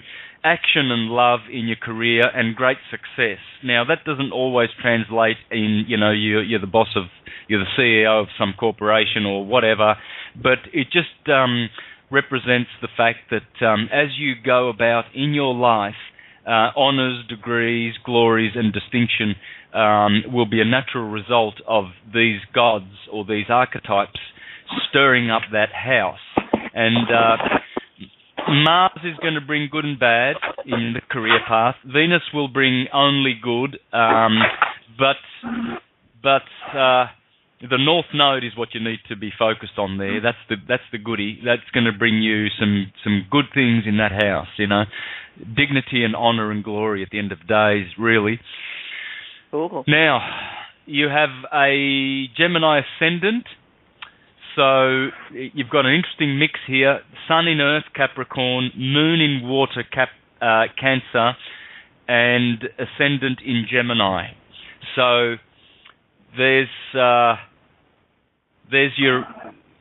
ruler of Gemini, of course, is Mercury, and he's hiding in the 7th house, as we've already discussed. So that's showing that your main focus, or a lot of focus in your life, is directed toward partner or marriage partner. Hence the 42 years. Yeah. Yeah. And how's your father? How was your my attitude? father? He when you talked about he was cold and he kind of like rejected me. And I was the only one that left in the family, thank God. I can look at my past and I know that every hardship brought me to where I'm at. That's okay. I'm good with it. Everything went the way it was supposed to. Yep. Put me on my path, took me everywhere I was supposed to go. Yes. Yeah, just a mental right down note, to guys. finding you on the internet. Just a mental note to everybody, please mute on your end. Having planes land doesn't really work during a reading, so just letting you all know. Thanks. Your conjunctions, those planes are still landing, aren't they? Yeah, I can hear them. Yeah. Those conjunctions are of interest. You've got some very, very interesting conjunctions, sister. Saturn and Neptune in Libra. Moon and Uranus in Cancer. That's got to do with your reactive nature. That's how you react. Your Moon, your reflective nature, and your sensitive, motherly, watery, psychic nature. So you're a bit of a rebel there.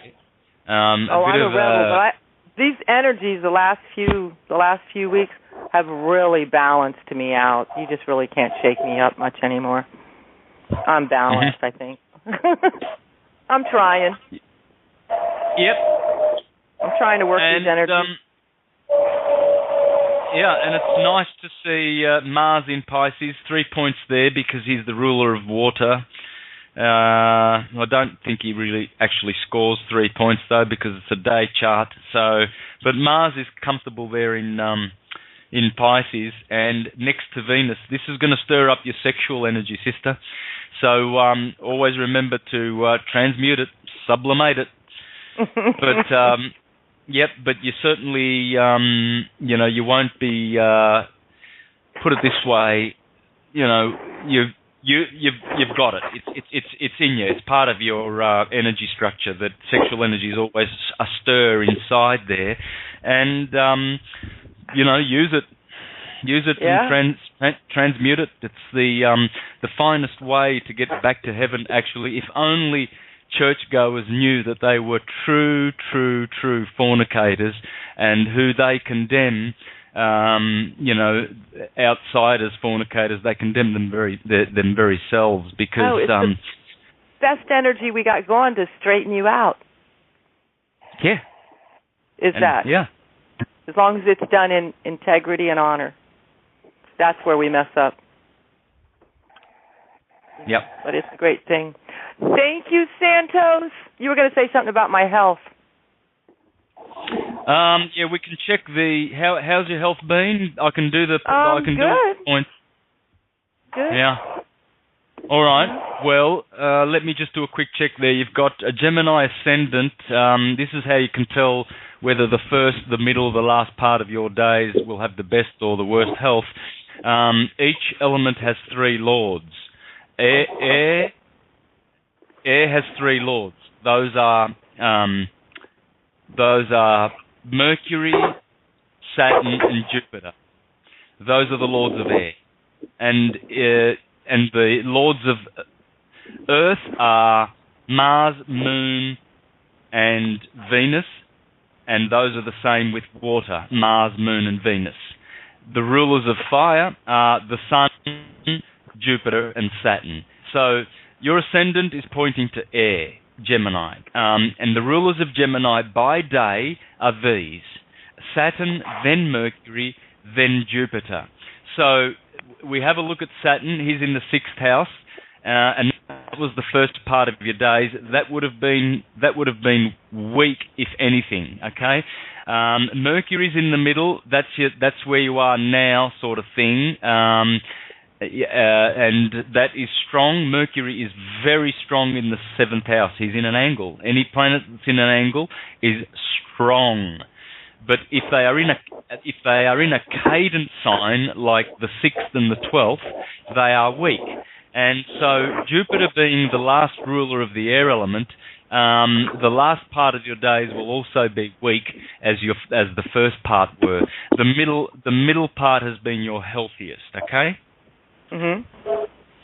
So now I'm going to go out like that. That's cool. I don't care. well, change my clothes. Yeah. Put it this way, he is weak, but he's only weakened by ignorance. And when you know this, then you take the bull by the horns. Knowledge is power. Sure is, sister. Yeah. I'm going to do your health things now. Okay, so let's do that. Okay. And these are the potential things lurking around that could pop up in your health. 16 degrees Cancer. You've got Uranus and the Moon in 16 degrees Cancer. That is dealing with mostly body fat. That's the deacon of body fat. And there's nothing specific. The 15th degree is blindness or defective sight, and the 17th degree, you've got the 17th degree, chemical, poisons and gas. So chemicals, poisons and gas, and body fat. Well, I know it's not the baddie fat because I only weigh 85 pounds. I've always been thin. Well, what's it going to be, the chemicals? 22 Leo. 22 degrees Leo is bladder afflictions, alcoholism. Can't stand alcohol. I'm good there. I got that covered. Good. Thank God. 26 degrees Libra is tuberculosis and Bright's disease. I smoke. We could go there. Okay, 10 degrees Capricorn. 10 degrees Capricorn. Nothing specific. Very close to impaired vision. 9 degrees Capricorn. But the spine. It's dealing with bones and the spine. That area. And lastly, we've got 24 degrees Aquarius. Poisoning again and rheumatism. Okay. Note taken. And 0 degrees is probably appendicitis. Or nerves. Nerves. Wow. Interesting. That's it. Well, thank you very much for my birthday astrology. At send you energy all the time and take energy from you. It's a great exchange, and you guys have a great night. Love and peace. You too. 85 pounds? 85 pounds? Yeah, I've always been thin. Always been thin. Well, I did gain some weight with menopause, but 3 years ago I got really sick, and that's when I woke up, and I just never gained the weight back. But I'm fine. I'm just little. Perfect. You know what they say, great things come in small packages. So that's right. Have you a go got that at right, Kate. Yeah, have a go at her, goat. Climb that mountain, baby. I will. All right. Well, there you go. Keep the truth going. You too, hon. Much love. Okay, we got Much two love more to you coming. too. Right on. All right, good night. Oh, no worries. Well, we got three more to come in here. We're going to roll off, and let's just really get going here, guys, because I'm just beat. Anyway, this is Colleen, I think. I got Colleen this time. Did I get area code 805? Hello there. It is. Okay, good. Hi, Colleen. How are you? I'm very well. How are you? Santos and everyone, much love. Yeah, I think I'm pretty lit up tonight. Yes. You were talking earlier about the divine feminine, and I was going to come on earlier because you talked about the owl. And the owl is the symbol of the feminine and the moon and the night. And the owl spirit animal is emblematic of a deep connection with wisdom and intuitive knowledge. It's the spirit of the animal, the true reality to see beyond illusion and deceit. And the traditional meaning of the owl spirit animal is the announcer of death, most likely symbolic of a life transition or change. And that's what we do here at this table, to look beyond the illusion and deceit. So I thought that was interesting. And another thing I wanted to share that has come on my yellow brick road is I heard someone say, and it really went deep with me, is there is no private salvation. I cannot be truly healed until you and everyone else is truly healed, until the last starving child is fed. Can we have our salvation? We do it together. And one more thing was, you had said how the structure is going to bring itself down. And I found this really interesting. Another, a Texas judge, she was a young woman, like in her 40s, she resigned after being caught texting instructions to prosecutors to help win convictions. And this was in Houston, Texas. Interesting. Her name is Elizabeth E. Coker. Wow. Imagine that. Yes. Hey, Kate, can I read a post from Sivan? Yeah. Please do. Vanquishers of the Throne Tron. Anyone want to know this? It's the code to the Matrix. The Moravians began spreading maritime law when their territory sunk to the sea. Symbolically, this is the desolation of Mars. Being displaced, they forced themselves upon another land called by many the motherland, causing a ripple effect as they conquered became by reaction conquerors. This disease spread through the land like wildfire, churning the 9 races of Earth like a pot or primordial soup. These are the things that time allows to take place. In the future of this timeline, you would find maritime vessels called courthouses docked on land, yet using their own jurisdiction, speaking in their own foreign tugs or code called Black's Law Dictionary. Indeed, maritime was upon everyone, as she is Venus, and Black's Law is that of Yoruba, black, called sometimes Europe, white. This is signified as the two-faced great snake, be it black or white, twining the staff zigzag. Pirates, I tell you, having a party at the people's expense, and few knew edgewise. It is in this atmosphere, or should I say atmosphere, the awakening of very unique beings began. After all, how could they remain asleep in such conditions? As from our brother Sivan, wholeness and balanced vibrations, please come to the table, brother. Holy moly, that was great. Amen.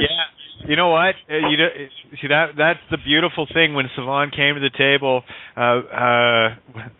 Well, the first time I guess was October, and then was it October? And then he came back in November. Yes, and the discussions we had there with regards to Black's Law and that part of it, to hear what you just shared there, just shows how all those dots connected because of the stuff that Savant was sharing, got me thinking vice versa. Guys, background noise, please. Oh my God.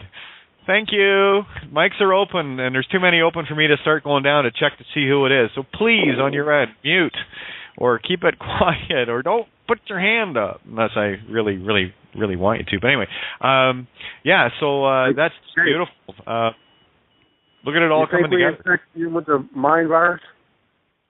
Oh, yeah. Well, that's the thing about consciousness in our movie. Once you understand the power of the planting of the seed, the concept, the with God, the thoughts, remember, that's what got us into the mess, and the key that opens or locks the door is the same one that opens it. So that's how we get out. So I got two more I want to bring in here. I got area code 847, and looks like Nicholas. So everyone's mic that wanted their hand up is now open.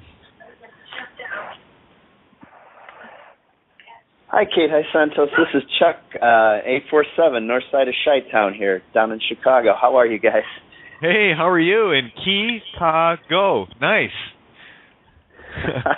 The life of the spirit. Go. I love it.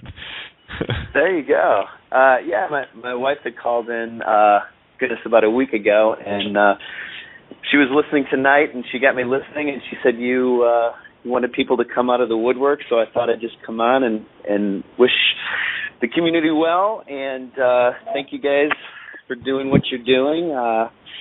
I've been looking into this 432 frequency. I'm a musician as well, and play a little bit of guitar, and actually just started the harp here about a year ago.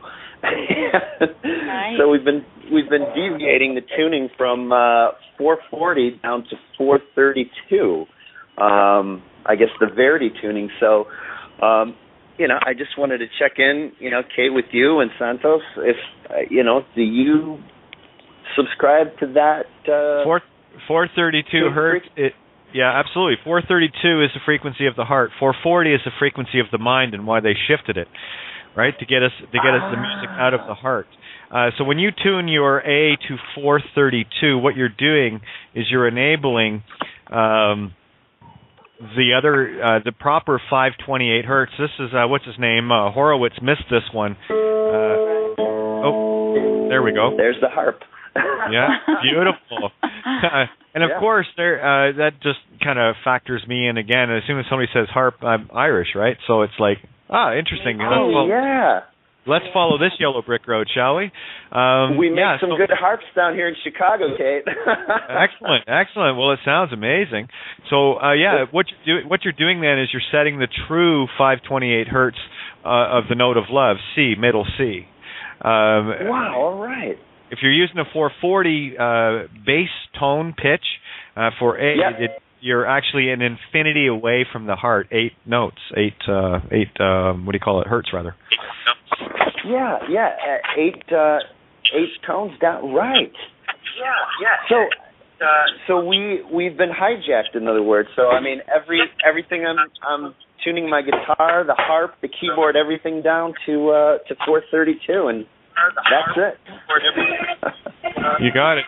Someone's got your speakers on and their mic open. You got it. Someone's got speakers on and their mic. Your music will be much better received too. Yep. Because it doesn't go to the head anymore. It goes to the brain. It's inside your heart. Exactly. That's great information. Thank you so much. No worries. Someone's got some serious noise in the background. Please be mindful. We're on the air, and I've got digital headphones, and it hurts. Speaking of hurt. There's a few beautiful on YouTube, the heart music with the 432 hertz, and there's one in particular. It's 432 hertz Pythagorean tuning Solfeggio Phi Sacred Geometry is a beautiful one, and it's on YouTube. Nice. Oh, nice. Very nice. Yes. Solfeggio. Okay. Yes. Definitely. I'll check that. Thanks so much. You're welcome. I love the heart too. Yeah, we covered the gauntlet here. I just opened area code. Just to let everyone know, area code 360. Your mic's open as well, so everyone feel free. Okay, look, Kate, you mentioned Black's Laws. The 7th edition of Black Laws that was put out does not have reference to the common law anymore. They took the Constitution out of the reference of it. Up until then, they all had references to the codes in the Constitution. In the 7th edition, they took that out. So that means they're really on the run now. Well, yeah, I only use the Consciousness edition anyway, the 9th edition. Plus, it also helps if you know how to read the book in the first place. That's the problem. Most people take it literally. It's a magic book. I've got to go into that one night. We're about 5 minutes away from top of the hour here. Yeah, because guys, I'm beat. Unless you want to roll on, maybe I can get Chris to watch the board here, guys. But I haven't stopped all day, so yeah. You'll have to do something on the 9th edition. Then I'm just starting with it, and I'm reading it over and over again. I'm not trying to understand it all right off the bat, but I'm just gleaming. Do you want to know how to read it? Yeah. Here's how to read it. You find something that resonates with you. If you're investigating something, I decoded Gravity Falls cartoon series with Black's Law. That's how I wrote the Invocation of the Cross last year. What you do with Black's Law is you find, let's say you're watching a cartoon or a movie or something, and there's something comes up, a word comes up that resonates with you. What you do then is you go to the Black's Law, the magic book, and you look for the word that resonates with you. And if you cannot find it, just put the word where it should be and look as above, so below. Your answer will be there. I don't. Okay. All right. Well, this is a little too much for me right now, but we'll get into it. Thanks. Yeah. Well, here's the thing. We all have burning questions going on, okay? Yeah. And you can use any book for this, but Black's Magic works a treat. That's the name of the book, Black's Magic Law? Well, I call it the Black's... it's Black's Law, right? Of course, West Publishing, Wicked Witch of the West, right? And it's green. Anyway, trying to control that. I refer to it as a grimoire. It's Black's Magic or Black Magic Law because it's a magic book. Once you know how to read it, you can dispel anything. Yeah, no, I picked up on that, but I don't have it down yet. I'm just started a couple of days ago. Yeah, well, there you're doing great. All you got to do, like I said, something that constantly comes up in your universe, a word. Just look for it in Black's Law, and wherever you see it, if it is there, great. If not, put it where it should be, and look at the definition above and below. As above, so below, and you will have your answer. Yeah, I don't have the book Black's Law. I have a book that references that. It's called Without Prejudice. Yeah, you can get a copy of Black's Law on my website, kateofgaia.wordpress.com. 9th edition. Okay, good. Good, thanks. PDF. I'll do that. Thanks. So I'm working on it, and it's getting me excited. I mean, this is war, and they're not going to win against me and you. That's just no, it's already over. We already won. It's done. Done. They got their call. Yes. The only problem is they took $200,000 out of my account, and I'm trying to get it back. No, you don't want it back. They did you a favor. I'll cover that tomorrow night. They did you a big favor. They took the whore out of your life. I love it. Hey, Kate. Yeah. Okay. Thank you. No worries. Someone hollered in. Who hollered in? That was me. Hey, how are you? Very good. Very good. Santos. Hey, that's Mark. Hello. I just wanted to say thank you guys for your fire and passion and your tenacity.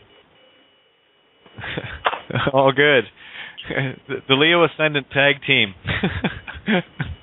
Yeah, you guys are knocking it out of the park. I mean, people have got to understand it's a paper fictional bullshit world. Get over it. Yep. Anything commerce is all things whore. Anything. Bullshit. Everything. All. So, I better do a shout out. We got 10 seconds. Great big thank you to criticalmassradio.co.uk. Paul Giovanni and the crew. Anything you guys can do to help, much appreciated. Wow. Yeah, we just went into the recording here. So, well, we'll hang out here for a little bit. I guess I didn't do the number call out, but I wasn't really planning on hanging out too much longer. But yeah, guys, I'm just it's been a crazy couple of days. Just been getting lots done, and of course my head's just exploding with download. Just before I came on the air, I wrote a couple more things on that. Attention all police agents. So I want to be able to give something to people. You know how people need the physical thing, but this is actually a whole lot bigger than just a physical thing. This is a spiritual contract you're handing out, and this is the intent I'm putting into it, so that anyone that touches it from whoever gives it wouldn't want to be them spiritually. Not a good thing. How about for the last hour we play some of your music and maybe Santos music? Well, I was thinking don't want to be on here for an hour more. Hang on, I got the Al Smith coming in here. Just want to make sure everyone's in. Yeah, I'll do a night of music. I just what I need is some of Santos tunes to get on the board here, so I can actually play them. That's a hint, Santo. Yep. I'll have to send some over. Yeah, just drag them into Skype. I'll grab them off Skype. Yeah, for sure. You know. And because I'd like to do one of your songs for an intro for syncretism.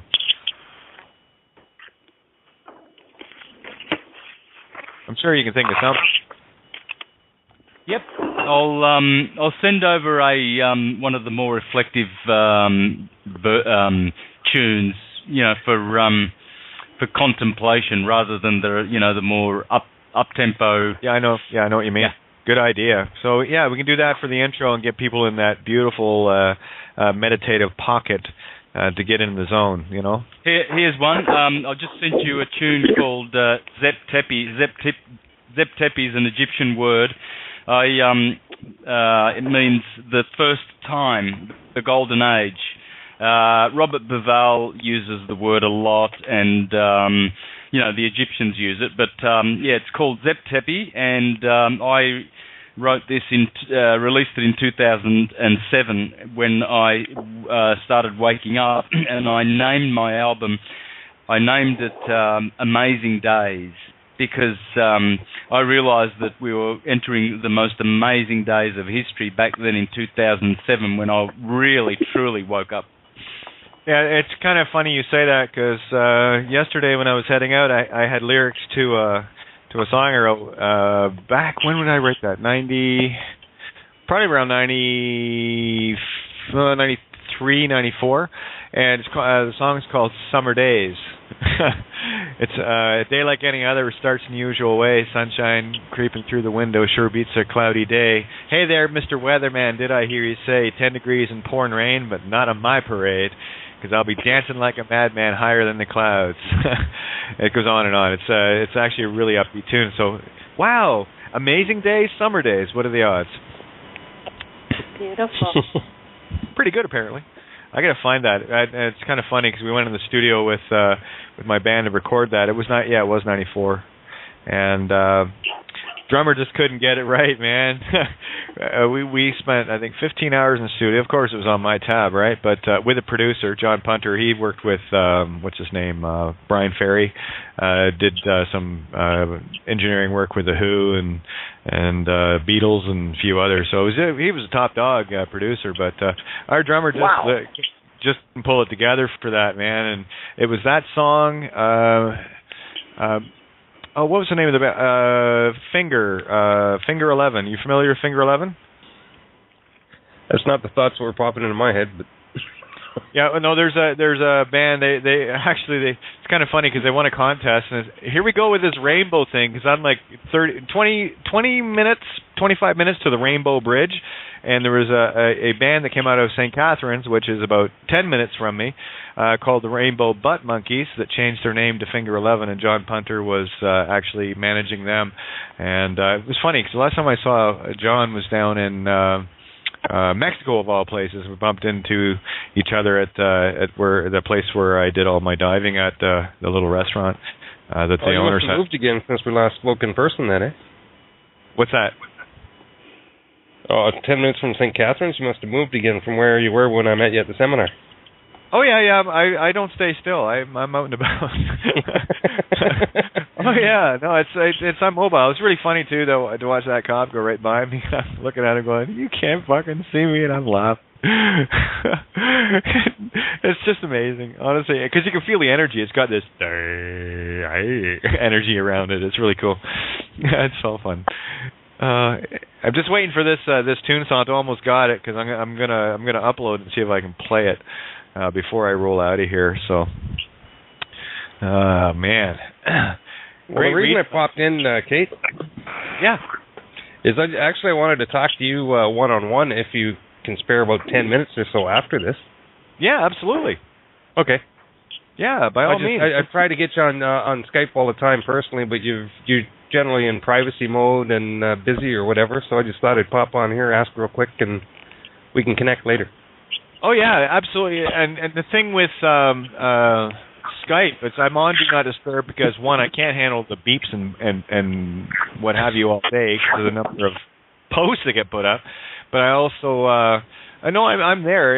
I've been out and about for the last couple of days, so I haven't been anywhere where I can get where I was today. The power went out, so I didn't have any internet. I had for maybe about 5 minutes when I got there. So that's what's interesting is here in Kitchener, we've had some power outage issues. But lately, what's been going on about the last, since about the 25th or 26th, 3 or 4 days they've been doing, is most of downtown, the area where I live, there's no city lights. There's still power, but there's no city light. Bizarre. That sounds like, maybe a money-saving scam? It could be. Something like what Detroit did, where they can't afford to keep the lights on at night anymore? Yeah. Well, again, it's like the 3 Days of Darkness, right? Paying attention to the allegories? Yeah. Well, we're trying to figure that out. Is today the third or fourth day that the lights have been on? We're not sure. We can't remember exactly. Interesting. I've got your file, Santo. I'm going to upload it right now, see if we can let some people hear some music. Ooh, it's loading quick, too. 29, 30, 41, yep, 50%. Oh, yeah, we're going to be able to hear this. No problem. It takes a second to process it, so once it's processed, we're good. And then we're going to play some Santos Bonacci. Finally. Oh, my God. Woo-hoo. Haven't wanted this for too long. It's processing. I'll let you know when it's up and ready. Yeah, by all means. And because you wanted to put something together to have a little gathering, yes? Hello. He's gone. He's off. I think he's jumped off. Oh dear. Okay. Well, I guess I'll catch him on the other side. So there you go. All right. Yes. Oh yeah. Okay, we're gonna play some Santo. Talk about efficient radio host, eh? Give me a tune, I'll get that puppy up. Okay, here we go. Here's a little bit of Santos Bonacci, Zep Tepi. And it's on the board, too, Santo. Anytime if you want to run the board, it's there for you. So here it is, a bit of Santos Bonacci. Here we go.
No one else will. I think that was beautiful. awesome.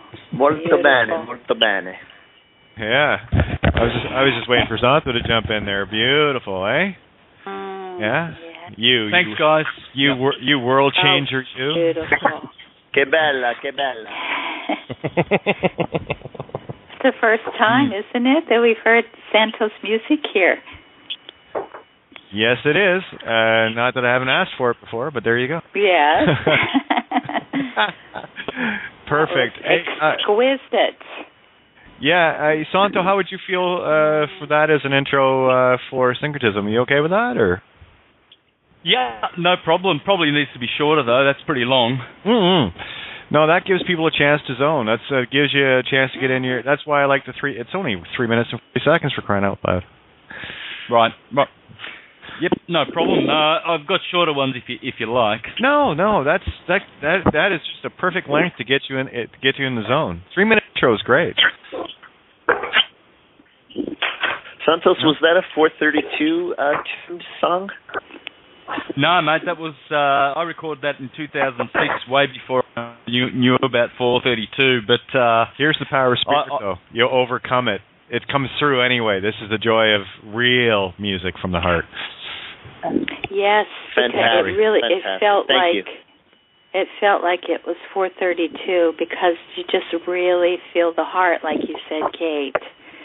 Wow, that's interesting. Well, remember, we come from the heart. Is it really necessary to do that if you're really coming deeply from the heart? It's all from the intent. It's already tuned to that. Mm-hmm. Yep. The true hearts will always shine through it. Do that, we transcend time. Yes. Absolutely.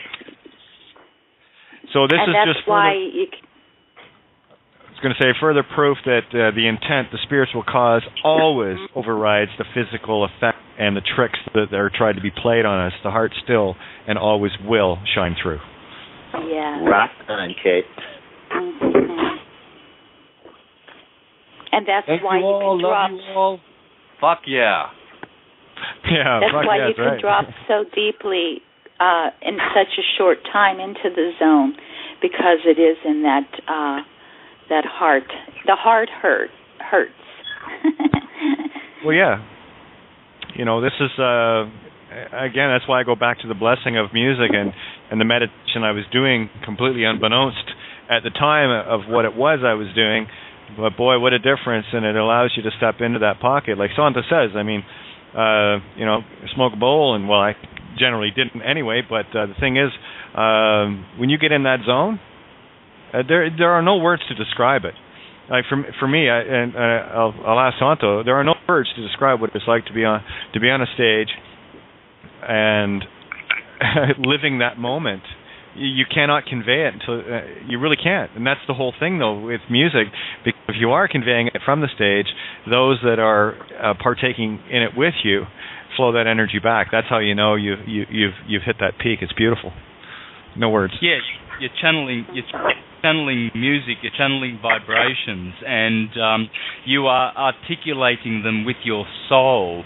And so as you whether you're improvising or you're playing a set piece, what you're doing is you're channeling the vibrations, and you're actually transmitting creative forces to other beings. I was well aware of this process all my musical life. I never just strummed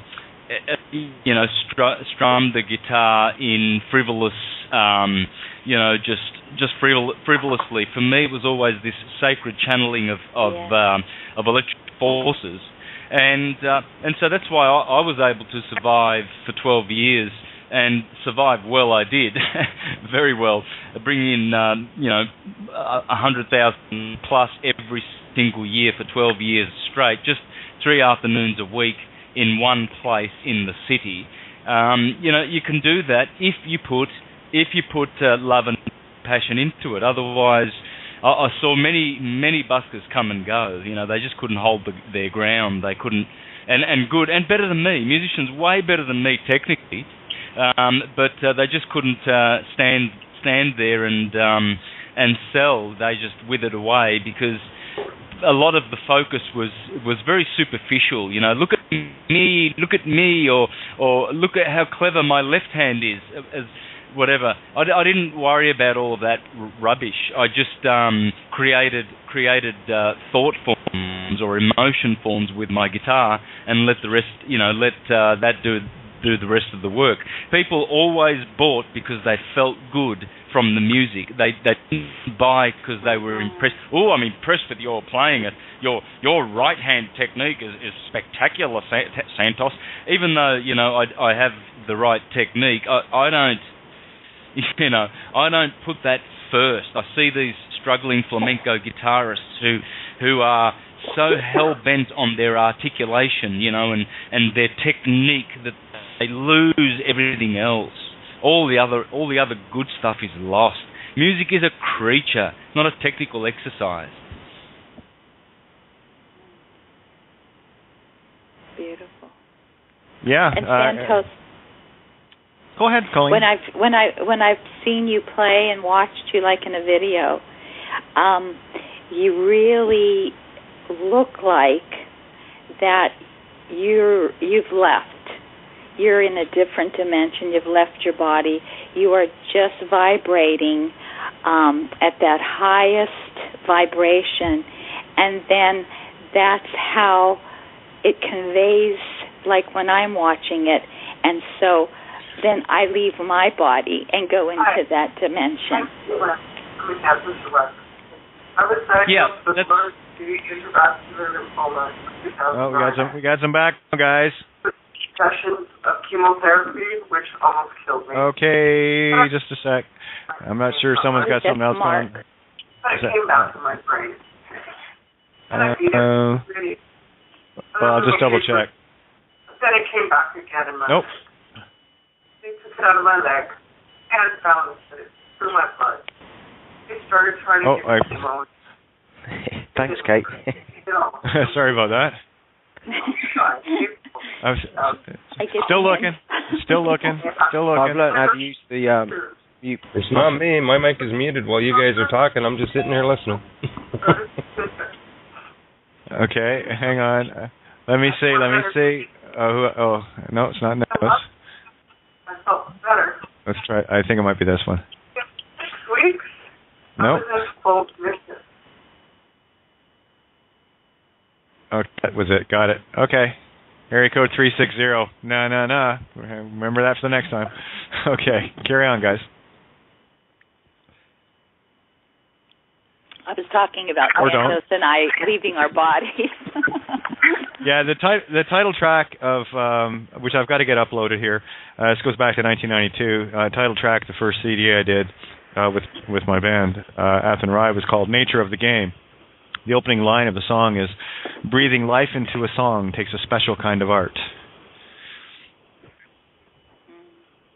And it does. It really does. Yeah. And even now, when I look back on the stuff I wrote, when I was very young, it is beyond profound now, seeing the real meanings of the things that I was writing about, but hadn't a clue. I was just downloading, just writing, So it's really we literally prophesize in terms of songwriting. I look at my songs now, and I've literally got a play-by-play of, we've already won. I already know this.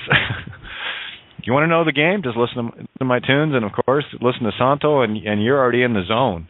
That's where the win is. It's in the muse, the music, the memory, right? Absolutely, wow. The music.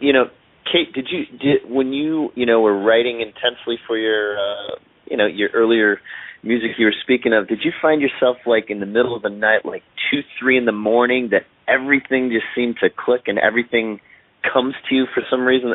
I don't know, some reason for myself, it just all happens, the magic hours, like 1, 2, 3 in the mornings, the creative juices just flow for some reason. Sunday mornings, more of late, were kind of, I just reserved, because I never really, had time that I used to, where for me, I would literally stop in my tracks if something hit me and write. and not necessarily with a guitar. If I always had a book, a writing book in my car or truck or whatever, wherever I was, I always had something, and I always knew they were good when they just out of my face, and then I had the tune in my head. I just go home and throw it to the guitar, and there it was. Plus, when you're writing for a band and you got a bunch of hungry musicians looking for new stuff all the time, I mean, we didn't do any covers at all. And like a typical night, you're doing 40, 45 songs in a night, and you do 3 nights, and we didn't generally repeat, So yeah, that's great. So it's Ath and Rye. I think probably for the band in general, probably between I'd say 700 and 1,000 songs. I've got over 5,000.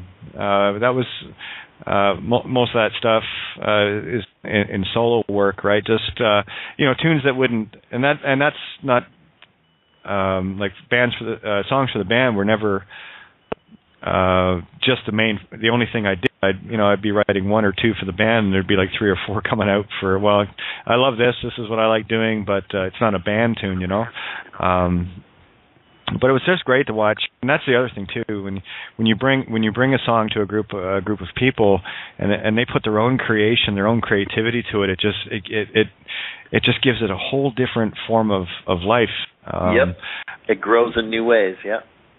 Yeah, because you're adding that consciousness to it, and the abilities of my guitar player Sam, just an incredible guitarist. He could pick the melodies out effortlessly. Bass player John, just an incredible bass player, solid bottom end, but had beautiful color melodically. And drummer Mike was, you could set the nuclear clock to him. No, you've got a drummer when you're not thinking about what you're playing, Right. You're not worried about the Russian drag and someone rushing ahead or dragging behind, Right. So yeah, I've had lots of experiences, every band consists of 4 musicians and a drummer. It's a drummer joke, right? Here, you want a few musical jokes? You add to your repertoire. These are fun. Definition. We've been talking about 432 hertz as perfect pitch, but you know what the real perfect pitch is? The guy that can get the violin in the dumpster on the first toss. Do you know what 2 violins make? Excellent kindling. Kindling for a bagpipe player.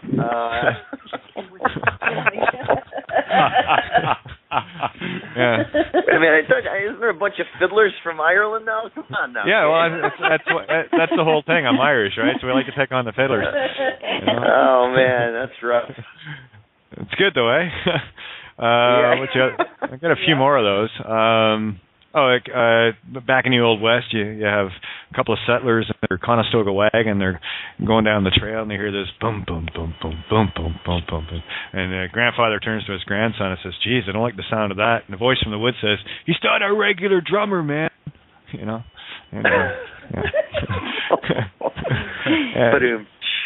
yeah, did you hear about the drummer that locked his keys in the car? It took him 4 hours to get the bass player out. Oh man! Boo. Yeah. Hey, how do you know the stage is level? Well, the drool's coming out of the lead singer's mouth on both sides equally. How many lead singers does it take to screw in a light bulb? 1. The world revolves around me. Oh, that I got to remember that one. Yeah. Pick on the lead singers. I was okay because I never wanted to be. I actually hated it. Yeah. I did it because I could. I had to, right? No one else did, right? So, and who the hell is going to sing my songs, right? So, and you know why I learned to write? Because my vocal range was never suited to doing covers in the keys they were in. None of them. Oh. Yeah, cool. I've got I'm an alto, right? So. Yeah, I never fit into the music groove, and that was the 440 thing. So I had to write tunes the way I had to write them, so that I could actually sing them. It's It's weird. So you were good at transposing and just writing in the key that suited you, huh? Whatever my heart said, whatever, I'd have the melody in my head based on the notes that I was using, right? So, and even though I'd write a song in A, I could hear somebody else's song in A, and I couldn't sing it because it just wasn't right. It just didn't. I couldn't fit that groove. I mean, there's some covers I can do, but I'll do them my own way. Sure. How about a Kate song? All right, well, I'll do one of those, and then we'll call it a night. Does that work for you guys? That's cool, man. Thank you. Yeah, thanks for the extra time, Kate. Oh, no problem. It's guys, you'll keep me going till right to the end anyway. You know that. It's like, oh well, I can't leave. But here, here's one that Ninja wanted the other night, and I didn't.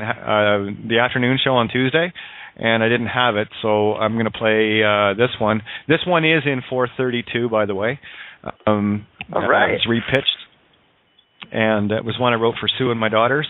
After this was my answer to one of the shittiest weeks. It was in February. Go figure. Probably around the same time, but in a different year as when they rated me. Isn't that funny? February 11th comes up a lot, eh? Ever notice that? But anyway, this song I wrote for Sue and my daughters after probably one of the shittiest weeks. You have those really bad weeks, and this is my answer to it.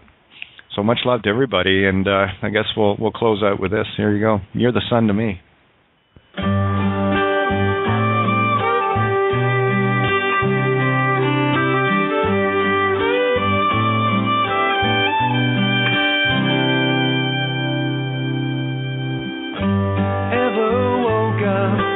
Just can't get much better.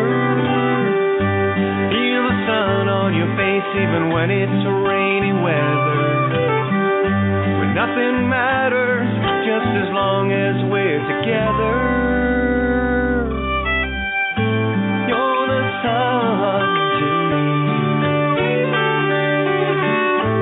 You're the sun to me. And I can't remember ever feeling like I'm feeling. Hitting the clouds all day got me flying, got me reeling. And there ain't no way my heart can't be concealing.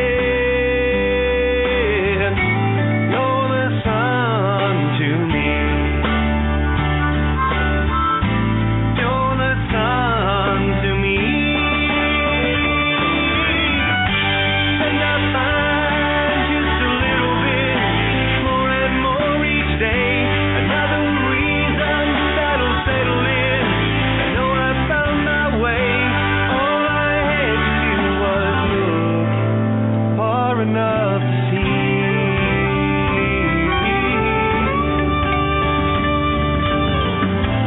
You're the sun to me.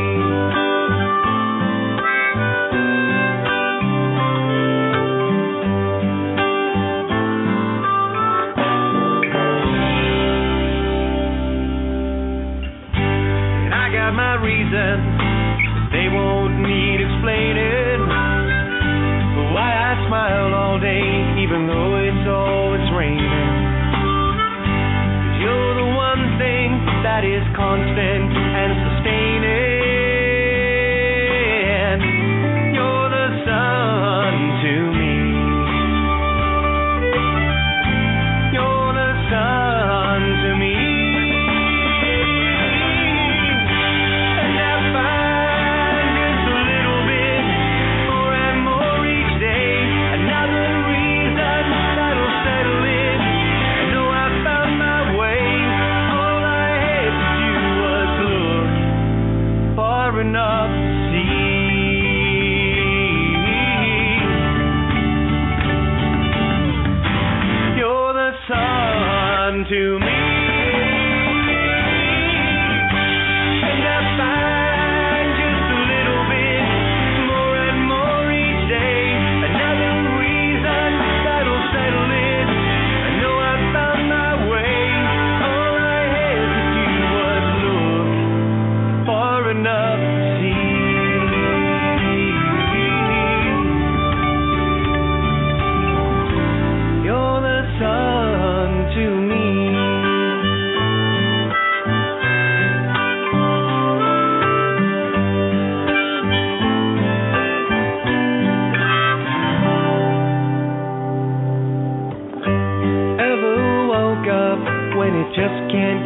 much better.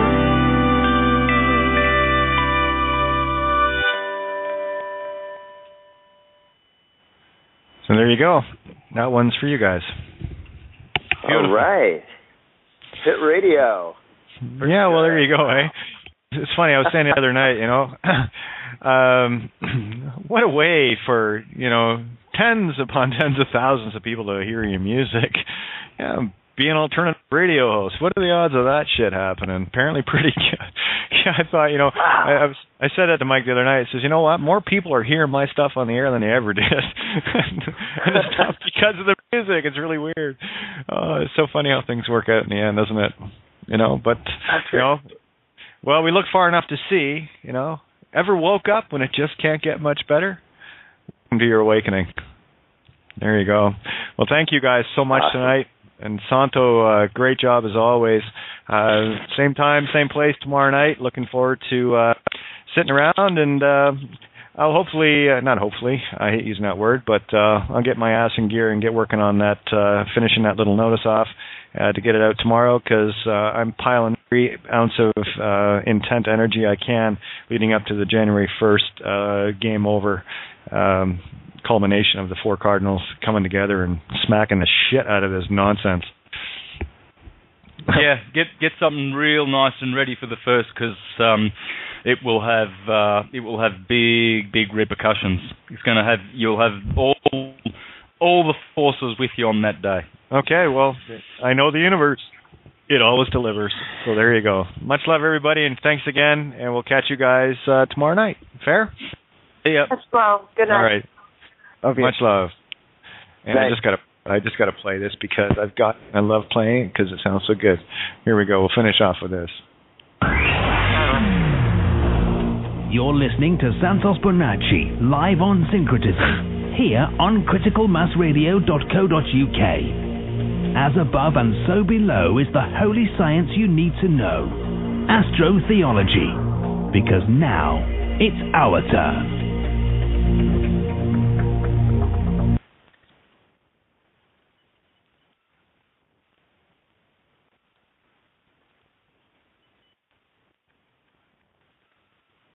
That is loathed by the gods, or God, if you want, the higher entities of this universe. They are loathed because they go around creating havoc for others. They are terrorists.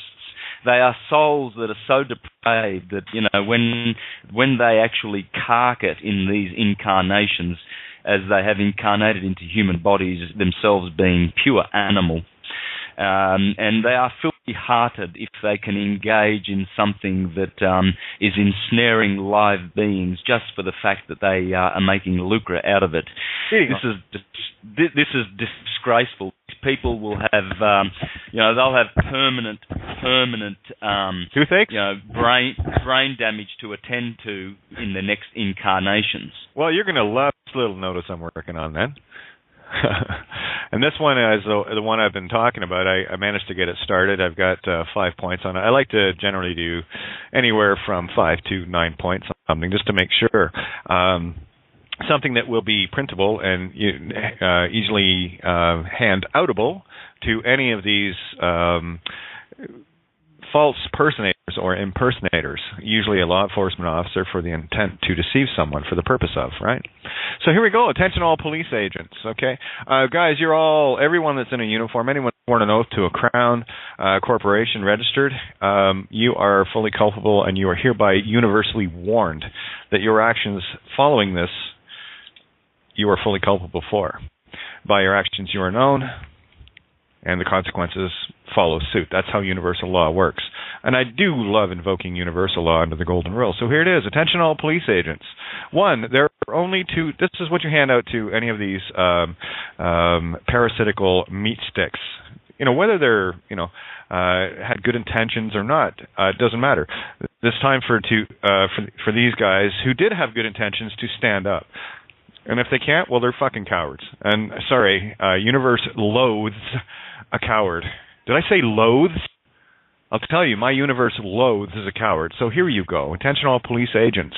1, there are only 2 jurisdictions, one of the dead by consent or threatened, and one of by force the living, where the dead corporate fiction is the crown, and the living is I, the witness to your pre-crimes via your intent. 2, your consent to wear a corporate uniform is prima facie evidence of your intent to commit crimes via omission, commission, knowingly, unknowingly, where your ignorance is not and never will be a defense in any living court, where you will be privately prosecuted in your living status. Judges included, by the way, including the one that bowed to me. Gosh darn, I think I have some video evidence of that aiding and abetting, trying to get a name joined her. 3, any and all times you ask with intent to procure a legal name, you are, in fact, committing premeditated murder with intent to kill a living being by means of a dead legal name to gain a white owl. And so I follow the universe. So when I nature take its course, or course, heart of himself, herself, itself, right?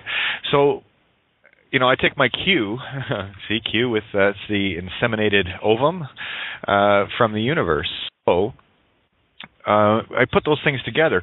Now, I just really want people to start, instead of taking things literally, start having a look at the creations and their mirror, which had to come first, the sound, right? Because light is merely a higher frequency of sound. So sound had to be the original. In the beginning, there was the word, or the creation of sound. Now, this can get a bit heavy, but as far as the concepts go. But here's another thought. Now, it was very interesting. That's why I love having these, 300-kilometer round-trip drives, because I got plenty of time to think. That's the thing. And actually, I have more time to not think, which is more accurate. So here's what I was thinking. I'm sure there's probably more than one video on YouTube that has, I don't know, maybe a judge in it. Whether they bow to the individual or not, it's irrelevant. But I would hazard to say there's probably quite a few out there, yeah? Absolutely. Okay, well, do you know what you have in your hands there? What you have is prima facie video evidence of an individual trying to commit premeditated murder of a legal person. You see, and this is the clue that Goosey Gander gave me, Gigi. What's good for the goose is good for the gander. So if, they talk about interpretation of the law. If one thing can be interpreted one way, it can also be interpreted in the reverse, and that's how we've been getting trapped with the assumption-presumption. Well, here, system, how about you assume and presume the fuck out of this? If a living human being can be a legally dead person, then so must a legally dead person be a living human being. So, with that in mind, Goose Gander, what we have there is anyone that has sworn an oath to the crown, their master and owner thereof, whoever owns the crown, which I happen to think is the corporation's soul, the one who takes that office, takes the burden of the world, are actually aiding and abetting in the murder of an individual by trying to kill them legally. So there is intent to kill, whether it be a living being or a dead fictional person. You can't have it both ways. You can't serve two masters, and this is the fundamental catch-22 in the whole system. So by the very action of them asking with intent for a legal name, they are in fact committing premeditated murder, or have the intent. Yeah, and it's easy to prove the intent. Well, they put the uniform on, didn't they? Everywhere they turn, they are in fraud, and they are aiding and abetting others to commit the same fraud that they are perpetrating on mankind due to their ignorance. And this is the worst kind of creature that...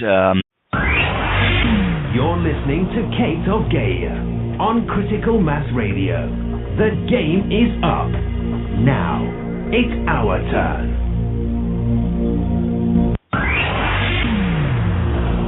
You're listening to Santos Bonacci live on Syncretism here on criticalmassradio.co.uk.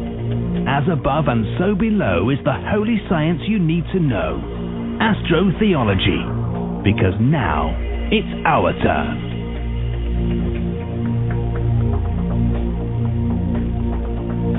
Good morning, good evening, good afternoon, good whatever midday it is, wherever the hell you are on this planet. Welcome to Outside the Box, a.k.a. Syncretism, a.k.a. Outside the Box. Same thing, same difference, who cares? You're at the table that you need to be at, bar none. End of story.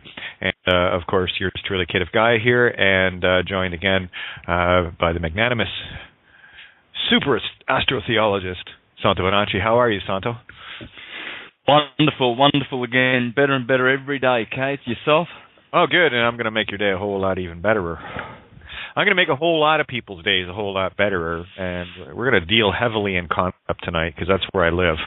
Literals are great, but when you okay, here, let me bounce a question off you. Everything that is in the physical is the effect, yes? So would it not make sense that the representations in physical are the manifestations of the sounds, yes? Exactly, yeah. So an owl is an owl because that's the form that sound made, not because it was named that, but because that was the original sound that created that particular manifestation. Kind of makes sense to me, you know? Yeah, well, that's what Adam did when he named the animals. This is Adam Kadmon selecting the type of animals that would live on the planet by uttering their sound first. Abracadabra. Continue. Okay. All right. So now we have owl. Anyone ever wonder why, down at the Bohemian thing that they do, the ritual thing, why there's a big owl there? Yeah. Okay, well, here's a Phoenician reason. O-L as an indebted to L. O-L, right? It's absolutely. It's all about L, as I pointed out a couple of weeks on this show. The largest rock on the planet, which we call Ayers Rock, it was originally called Uluru, which is always L and R, right and left, turning up everywhere you go. Right, and of course you have left, which is lest, because F is the ancient shape for the S. So when you have the L in reverse as well, so everything's reversed that way. But I thought it was interesting because as I was thinking about this, lo and behold, off to my right was a huge owl taking off. Wingspan had to be at least 6.5, 7 feet. Gorgeous false jurisdiction where these frauds and crimes are already well known to millions. 4, your master, Dead Crown Corporation, owners thereof, that you are in spiritual contract with via your intent to consent via sworn oaths, makes you dead by consent, and without voice in any all courts of the living, where you can and will be prosecuted for your crimes in a living court of record.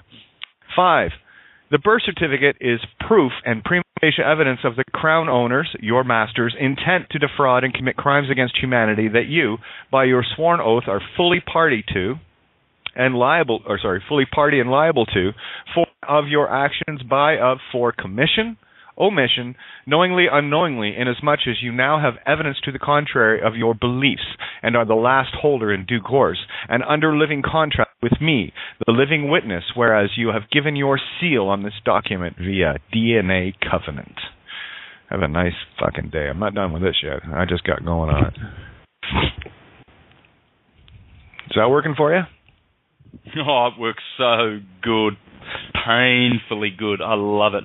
Dish it out. This is going out to the ethers. It will never return again. As it goes forth, abracadabra, it will never return again. And it will affect all the needed changes. And all these scumbags, if there's any shred of goodness, they've got to damn it.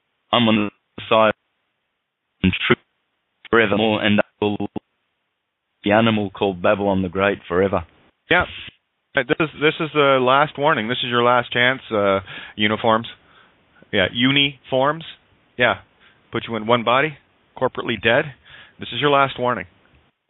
Everything from here on, you are fully liable for, guilty of, and the universe will throwing my intent of the golden rule. That which you wish for, grant. Yeah, that's all great and everything, but we were talking when we got bumped, so I'm going to keep going here because obviously there's some energy going out that's of relative decent importance.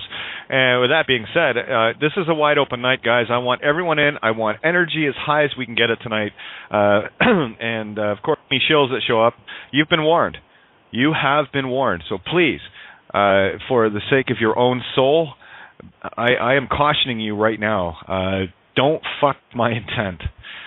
I am done with this game. Okay. Hey, Mike, how are you? Oh, did we lose Mike? Excellent, kid. Oh, there you are. How the Helios are you? Hey, shining brightly. You know, that's kind of what we do here, right? Everybody at this table, you guys are the angels this universe was waiting for, so step it up. Shall we? Bright lights. Oh, I'm good with stepping it up a little. Step it up. Yeah, let's take the octane to a new level of fun, shall we? Yes. Yeah. So, hey, Mike, maybe I'll get your feedback on what I just read out there and see what. I just want to make sure people are getting the concepts, and I know you nail everything anyway. But your thoughts. Well, I've been listening to. It's about. Well, there you go. Words are not going to express it at the moment, Kate. For me. Good. That means you got it. Excellent. Yeah. That's all I needed to hear. Confusion, because it's like, what else needs to be said? Okay, that was a great show, guys. Listen, we'll catch you tomorrow night at. Well, it just reminds me of the heart. Yeah. It just reminds me of the heart, Kate. Well, let nature take its course, say, heart of the himself first of itself. And, you know, this is an extremely valuable lesson of late, more than previously. Again, when you have new eyes and you really start getting them open over, your experience, they just keep getting open wider and wider, and you start seeing things from a completely different perspective. Here we are on this planet, and what we're dealing with is a complete interference with the natural order of things.